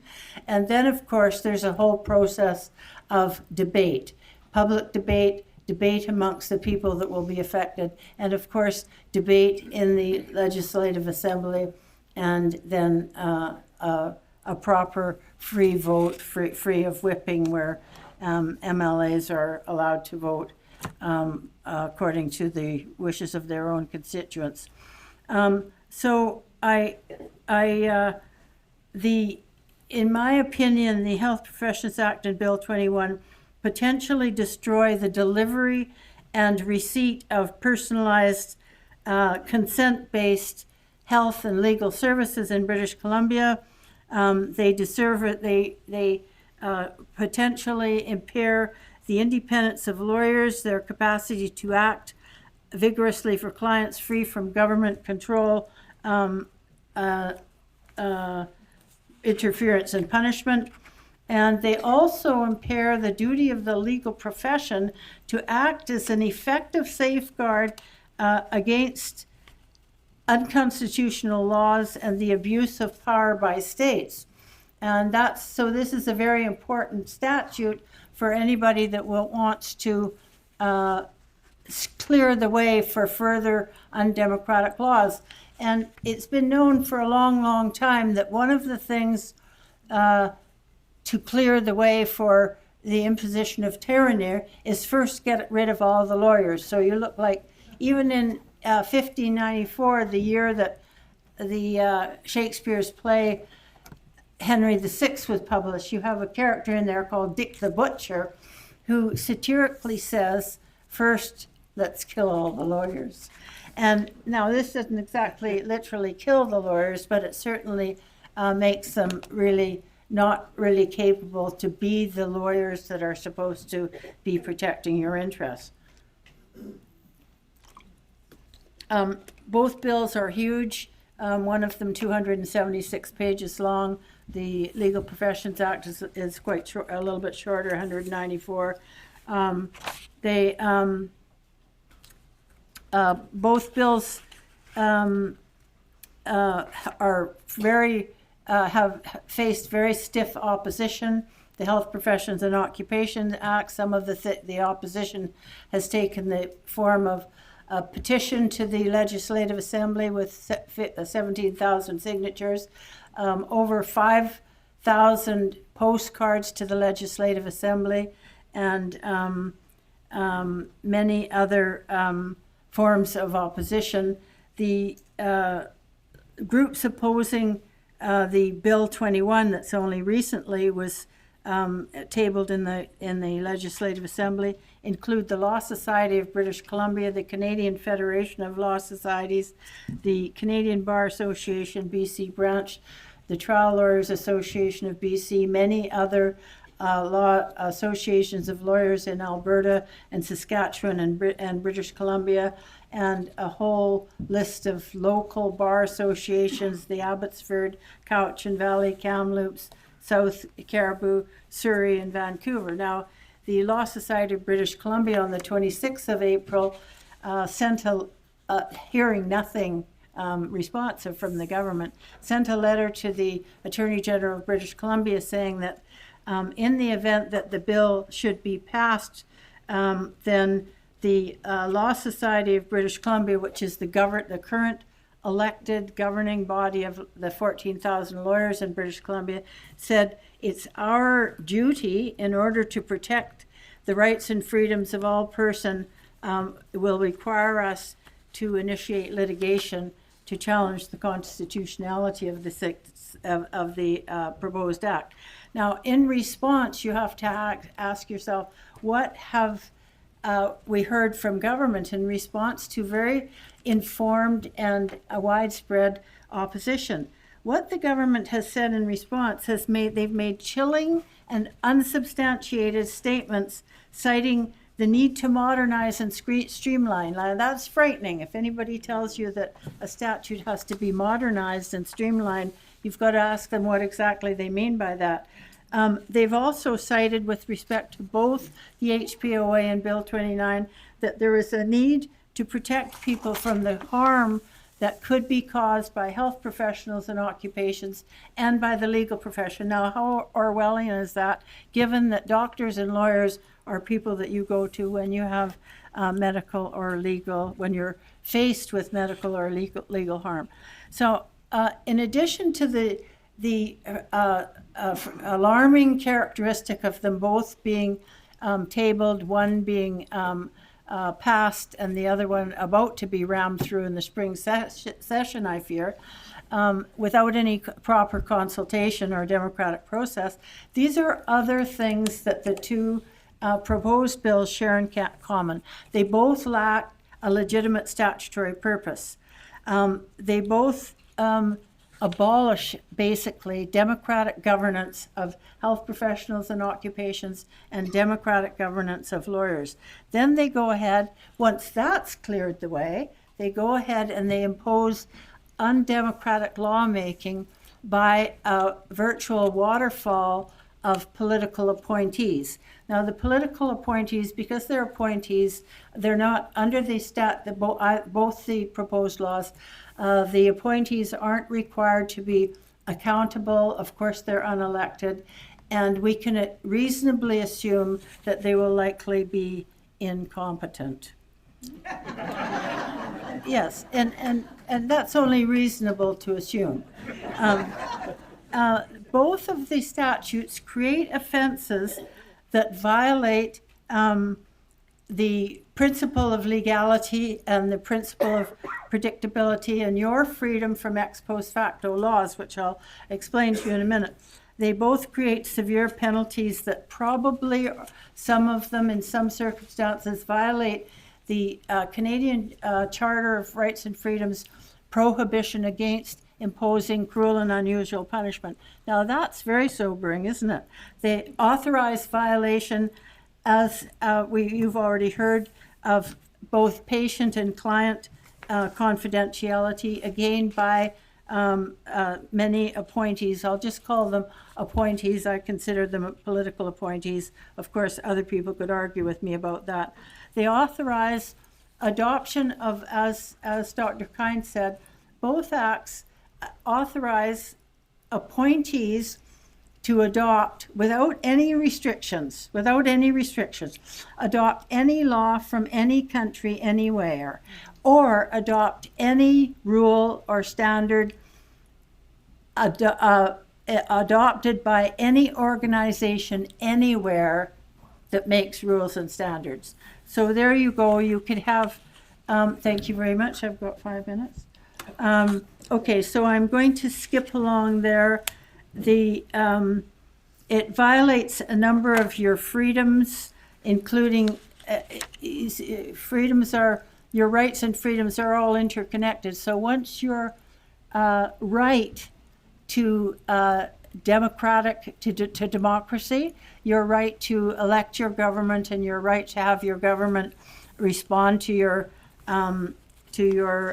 what they've promised to do and what you want them to do, then a lot of your other rights fall. So many of your health rights are gone, or they're impaired, and your legal rights, your right to a representation by a lawyer of your choice. But let me just talk, I've only got three and a half minutes left. Let me just tell you about the offense sections, because those are pretty frightening. So what your freedom from ex post facto and vague and there's your freedom from ex post facto laws, which says you can't be held accountable for a law that's passed after the act's been committed. The other prohibition there, where you can't be held accountable for laws that are so vague and broad that they can be used to capture virtually any lawful act. Now, I'll just give you a couple of recent examples of conviction and sentencing in Saudi Arabia that will show you how much we have to be careful of that. In Saudi Arabia recently, a young woman was sentenced to 11 years in prison under the Saudi law of providing material support to terrorism. And what she had done is she had been online supporting women's rights in Saudi Arabia. A little bit before her conviction and sentencing, another woman in Saudi Arabia was sentenced to 34 years in prison for twittering from her home in England. She got arrested when she went home to Saudi Arabia to visit. She twittered that Saudi Arabia's guardianship law should be considered for repeal and abolition. So that's the potential of both of these statutes. The severity of the punishment, I just want to mention under both the statutes, the person committing, saying something was considered false and misleading, for instance, can be sentenced for up to 2 years in jail, an individual fined up to $200,000, and a corporation or the employees or anybody else who's acquiesced to the offense in the corporation up to $500,000. And both statutes allow that for any offense that continues, then the additional penalties can be applied for each day of the offense. So, for instance, if it was information considered false posted on an online account, so for every day, so you see, you just have to shout what would be the public purpose in that, but Lee Kuan Yew in Singapore used this way of bankrupting, of crippling people, of stripping them of their employment, and then stripping them with fines of their assets and jailing them for a while and letting them out. They'd be completely impecunious. That was a very effective means of control. So just jumping now to the end of my talk, because I've only got 44 seconds left. What I'm asking of you tonight, and thank you very much for being here, I'm asking you to exercise your right, your democratic right, to somehow make your voice heard, to peacefully say, absolutely not. There is something wrong here. And what is wrong is the method of passing laws and the content of the laws. We insist that those laws be gone. So with respect to the HPOA, it's expected to be declared in force in June, like just next month. You have to shout loud and clear, no, it cannot be enforced. We know of nobody with expertise in the medical field. Just one last thing I'll say, when one of these wonderful speakers that I've learned so much tonight, who spoke tonight, a couple of them said, oh, experts weren't consulted, nobody was consulted. I know you said that, and I know you said that too, Chris, and you said that too, Stephen. Well, let me tell you something. Now, this is just a minor shock compared to other things I've said. Both the Health Professions and Occupations Act and Bill 21 were based in part on separate reports of a man called Harry Caton. Now, if you wanted to find somebody who was kind of quintessentially incompetent to do the report, Harry was your man. Harry's from the UK. He does have a history of working for the WEF, which, you have to wonder about that. Many years ago, maybe in the 80s, maybe in the 90s, Harry got a Bachelor of Arts degree in English literature. That's it. He doesn't have direct or indirect, like scholarly learning or experiential learning in medicine, in law, or in the importance of medicine and law to a democratic society. So please, thank you very much for being here and for the advocacy that you're going to do.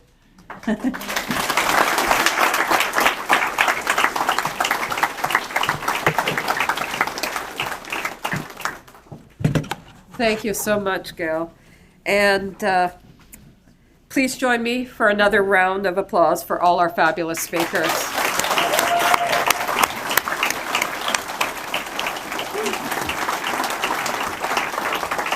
So our first question is,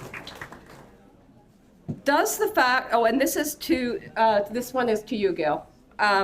Does the fact that these bills were passed illegally, 21 and 36, will this stand up in a court in the event of a fine, jail, or any defense, any precedent? Okay, so the bills were passed using something called closure. They improperly used closure. What closure was introduced in Canada in 1913, and what it is, it's supposed to be something to allow debate, not close it. So, for instance, closure would be invoked in the unlikely event that the elected representatives were using an argument that was just going on and didn't have any point to unnecessarily delay their right to have proper debate or their right to vote. So has anybody ever litigated that in Canada? No, they haven't. So I don't know the answer to that effect, but I'll bet you anything it wouldn't get anywhere. Thank you. Okay, I have a question for Dr. Malthouse. How do we stop them on Bill 31, 44, 46, and 47? I would say there are two approaches here. One is the just say no approach, which if someone comes to your property to try to take it away from you, I would say just say no. And the consequences may be that you could be fined or imprisoned. Yes, that's true. And of course, you have to gauge the risks. For example, if your house, everything is on fire, you may decide that that's not the wisest thing to do. But some people have been known to save their houses and property, just by staying around when the forest fires, they were told that, is coming your way type of thing. So just say no to laws which you feel are unjust. I think that may be a reasonable approach. It's up to you. But, and I think the other one is when we get to October, know who the candidates are in your ridings and to make an informed decision as to who would be the person to reverse those for you and get out and vote. I think that's a really important thing to do. Thank you. This one is for Dr. Kind. The HPOA Act, what are our rights to stop or deny what the government of BC is doing? How do we get them out? Can you deny a doctor from keeping notes on your medical record? There's a few parts to that question. First of all, the act has already been passed, so it's law. It has not been enacted, but it's law already. So barring some decision to repeal that act, it's law. So there's nothing that can be done right now other than what Dr. Malthouse has just talked about, is you need to make your voice heard we've all been talking about that, and certainly look at the parties coming up for election and the candidates as to how they will how they see these acts, and insist that those acts are repealed. But right now, it is law. It is really law. It's been passed, but it hasn't been declared in force.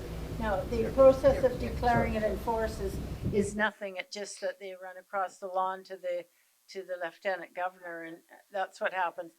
But until it's declared in force, then the old Health Professions Act is still the law. So whether we would call it repeal or withdrawal, but it's perilously close to being exactly what Dr. Kind says. Yeah. Thank you. It's always good to have a lawyer around. You know, when you ask a doctor his opinion, he's always going to give you one, even if he doesn't know what he's talking about. So I just want to I wanted to make a little comment about that with regard to my last answer before we go on, because I think I'm not telling you to break the law. I'm just saying that sometimes things seem to be unjust, and you have to stand up against that. And it's your choice, you know, what you consider sovereignty and so on. But I'm not actually telling you to go out there and become criminals. Just let you know. I know Gail's down there thinking, "Ooh, gee, you shouldn't have said that." And so I think there's the idea of, you know, to do things and I do not suggest violence, of course, but I think that's each person has to decide themselves about whether they're going to obey a law which they see as unjust or not. There was another part to that question that I don't think I tried to answer, but I'd also just echo what Dr. Malthouse said. I mean, when things are not right, you have to say something. If you don't shine a light in the darkness, there's no light in the darkness. It doesn't mean you win, but you still have a responsibility. If you know something, you can't unknow it. So think about what is important to you.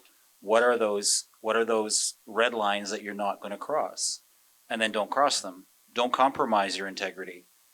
Anyway, what was the last part of that question? It was about making notes or something. Yes. Can you deny a doctor from keeping notes on your medical record? I don't know. I do know that my responsibility as a physician is to make accurate documentation of my interaction with my patient. So that absolutely happens. Maybe that's all I'll say about that. Thank you. Okay, on to the next question. This one is for Ruth. Is there, if there is a natural aquifer running through your property, would local governments or federal governments have the right to draw water from my property or request as a private property owner? Do you mean if you already have a well access to that aquifer, or if they just know it's there and they want to put their own well into that? I'm not sure exactly what that means, but I'm not sure under the Act right now if they can come onto your property and start taking your water. I actually can't answer that, but I'm sure that it's in there somewhere in that 216 section document about that. So I'm sorry, I can't answer that. But I would think if you're thinking that they might put their own well in there, I don't think they can do that. But things are changing right now with the Water Sustainability Act and all the new partnerships that are being formed. And so I think we just need to stay tuned and see what they're going to come up with, because I wouldn't be surprised if they do decide that they can do that. But yeah. This is about the BCNU. What kind of pay are the travel nurses receiving for all accommodations in comparison to BC nurses? So compare of the costs. Yeah. So they're actually, I can't say wage-wise, but in total they are getting paid more than what a nurse who was working here in BC is, who is unemployed. And just so you know, all the unemployed nurses are not paying their, well, I can't speak for all of them, but I, for one of them, was not paying my registration, and therefore I could not call myself a nurse. So right now I am not a nurse. I was formerly a nurse, And I just want to let you know that if you don't pay your car insurance, can you still call your car a car? Good point. And this question is for Dr. Malthouse. What remedy exists to hold to account the government when they declare an emergency in error?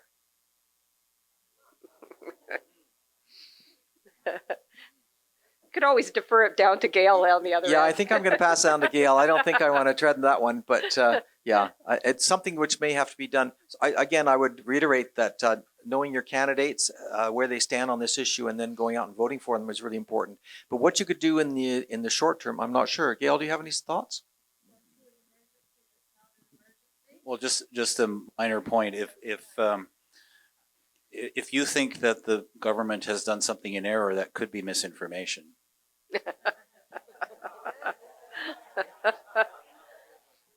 In a democracy, your right to participate in governance starts with being able to vote. Then it goes into being able to participate in decision making and communicate with your elected representatives by various means available to you, and do other activities that enable you to participate in the consultation and decision making process. And then the last one is your right to dissent. And the restriction on the right to dissent is that it must be peaceful. That doesn't mean to say that it must be convenient. Doesn't necessarily mean it has to be quiet or unobnoxious, because an unobnoxious, quiet dissent wouldn't really be a dissent. So figure out peaceful ways to exercise your dissent individually and as a community. So can you do anything about an emergency declared that wasn't an emergency? Well, we could possibly answer that question by looking at what happened with the pandemic. And not only did it trigger when really the risk, looking back, was not really a pandemic at all, maybe, but it triggered all kinds of extraordinary powers. And the use of those powers has been very ruinous for us. And these statutes that all of these wonderful speakers are talking about tonight are also triggering extraordinary powers, saying we need extraordinary powers because we're dealing with extraordinary, horrible situations. And that's just how totalitarianism is historically imposed, incrementally, bit by bit. So there's always a reason why you had to get rid of a certain kind of people. Oh, the unvaxxed people, for instance. There was a reason why they had to be punished. And every time we don't complain or don't dissent to every little increment, it's harder to do so the next time. So whatever your life allows in terms of time to make your voice of no, I agree with Dr. Malthouse, just say no. Find ways to say no, do it. Thank you.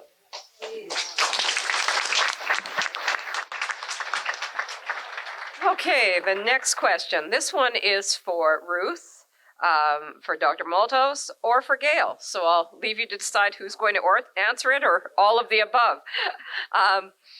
What do you do when the drought water inspectors come on your land property with bulletproof vests and rifles? Every 50 feet, no trespassing signs, no entry with phone number on it. What do you do? I would say with that kind of aggression, you do what you're told. I think if you are at risk for injury or danger, you have to obey.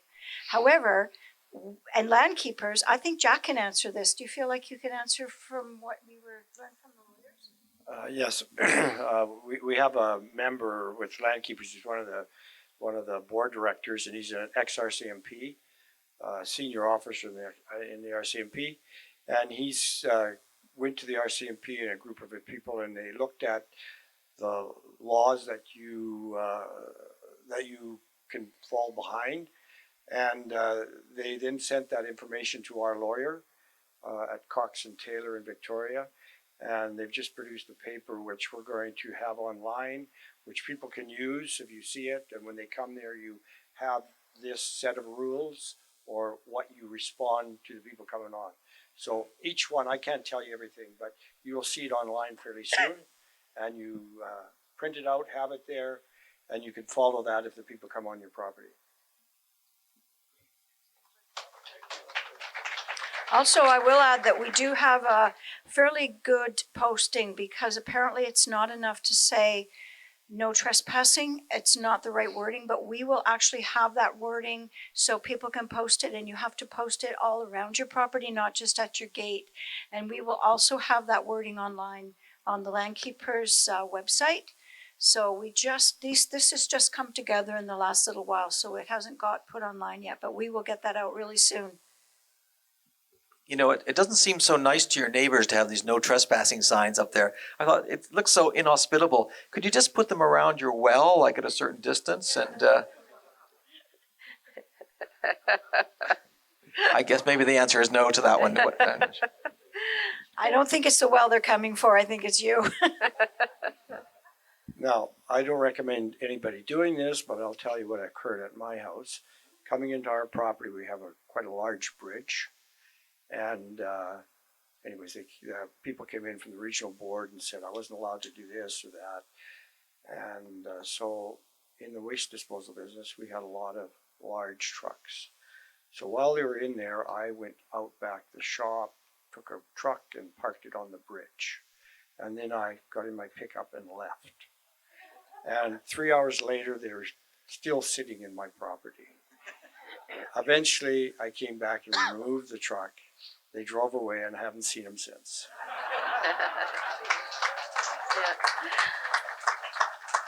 Okay, this question is for Dr. Kind. These bills have been passed, and the impending HPOA bill. What kind of resistance did MLAs mount? In other words, who voted against the bill? I don't know that detail, but I do know that the official opposition, the BC United Party, and the Conservatives have spoken a lot about against that bill. I'm not sure where each party sits on the actual issues of whether they repeal or not.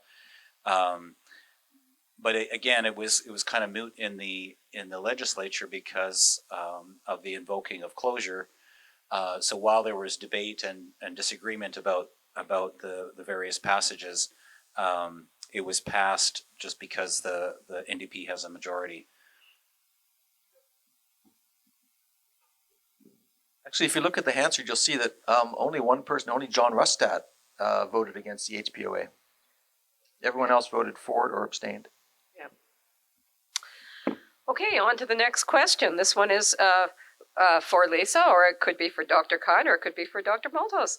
How do we get our health care back when they, referring to Henry, Dix, EB, etc., ignore everything?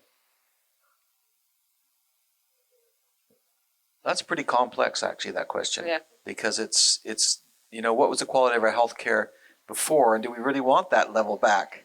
I would say probably not. I think we need to go forward. And probably some of the difficulties we're experiencing are more like an impetus to push us to do better next time. And I think that's going to require quite a few things. I would say some of the ones that just come off the top of my head, one would be ethics, bringing ethics back into medicine. That's obviously been missing in the last 4 years. Of course, a lot of people were psyoped, and because of that, they thought they were doing the right thing, but they were not. And I would say the other one is we need to, and perhaps certainly Christoph can speak to this, because it's to do with integrative medicine and bringing back some of the older ways which were more successful at healing people, rather than just putting them into a revolving door where they go out and they come back and they go out and they come back. Yeah, I think ultimately we need a different system.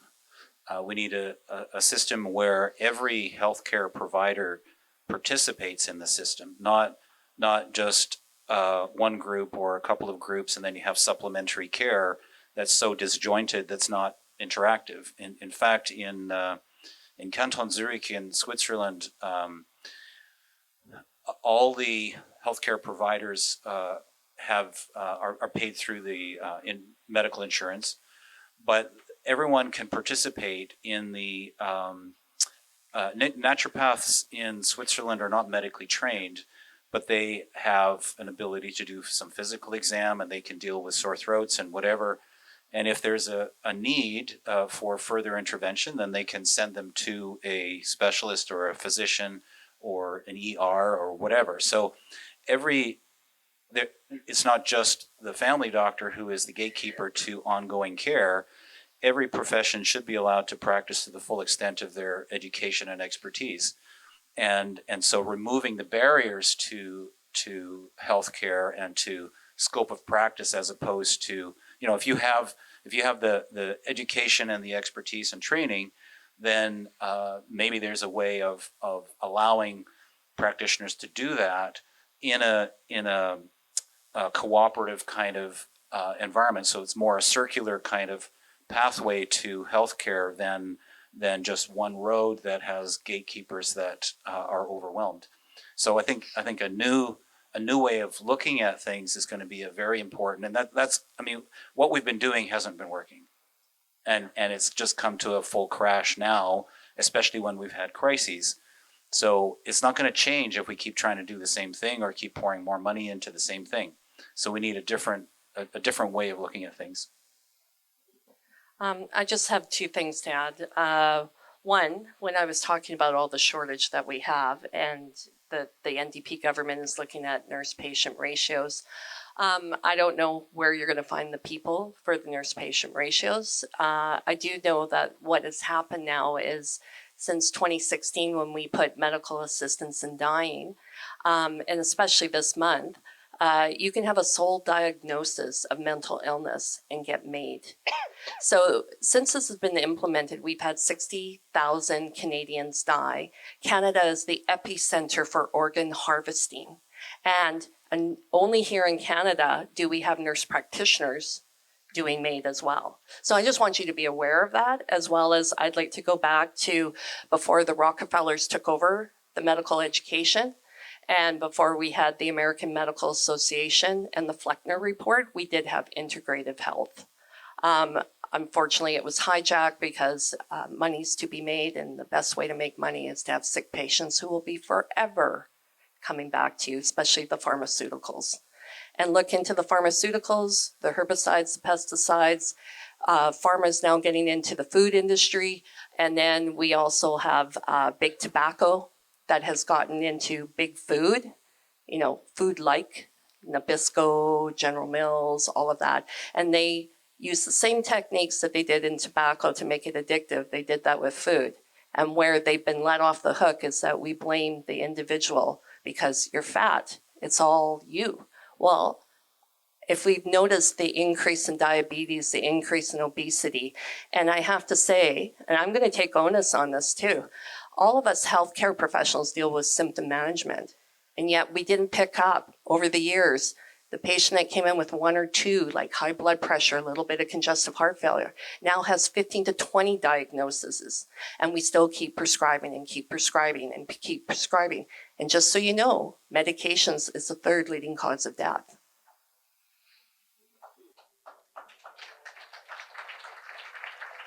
One last question here.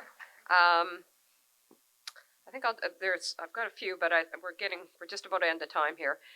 Municipalities are creating OCP plans with dedicated heritage parts of towns, town hubs, and higher density, etc. Should provincial guidelines follow new local OCP or override them?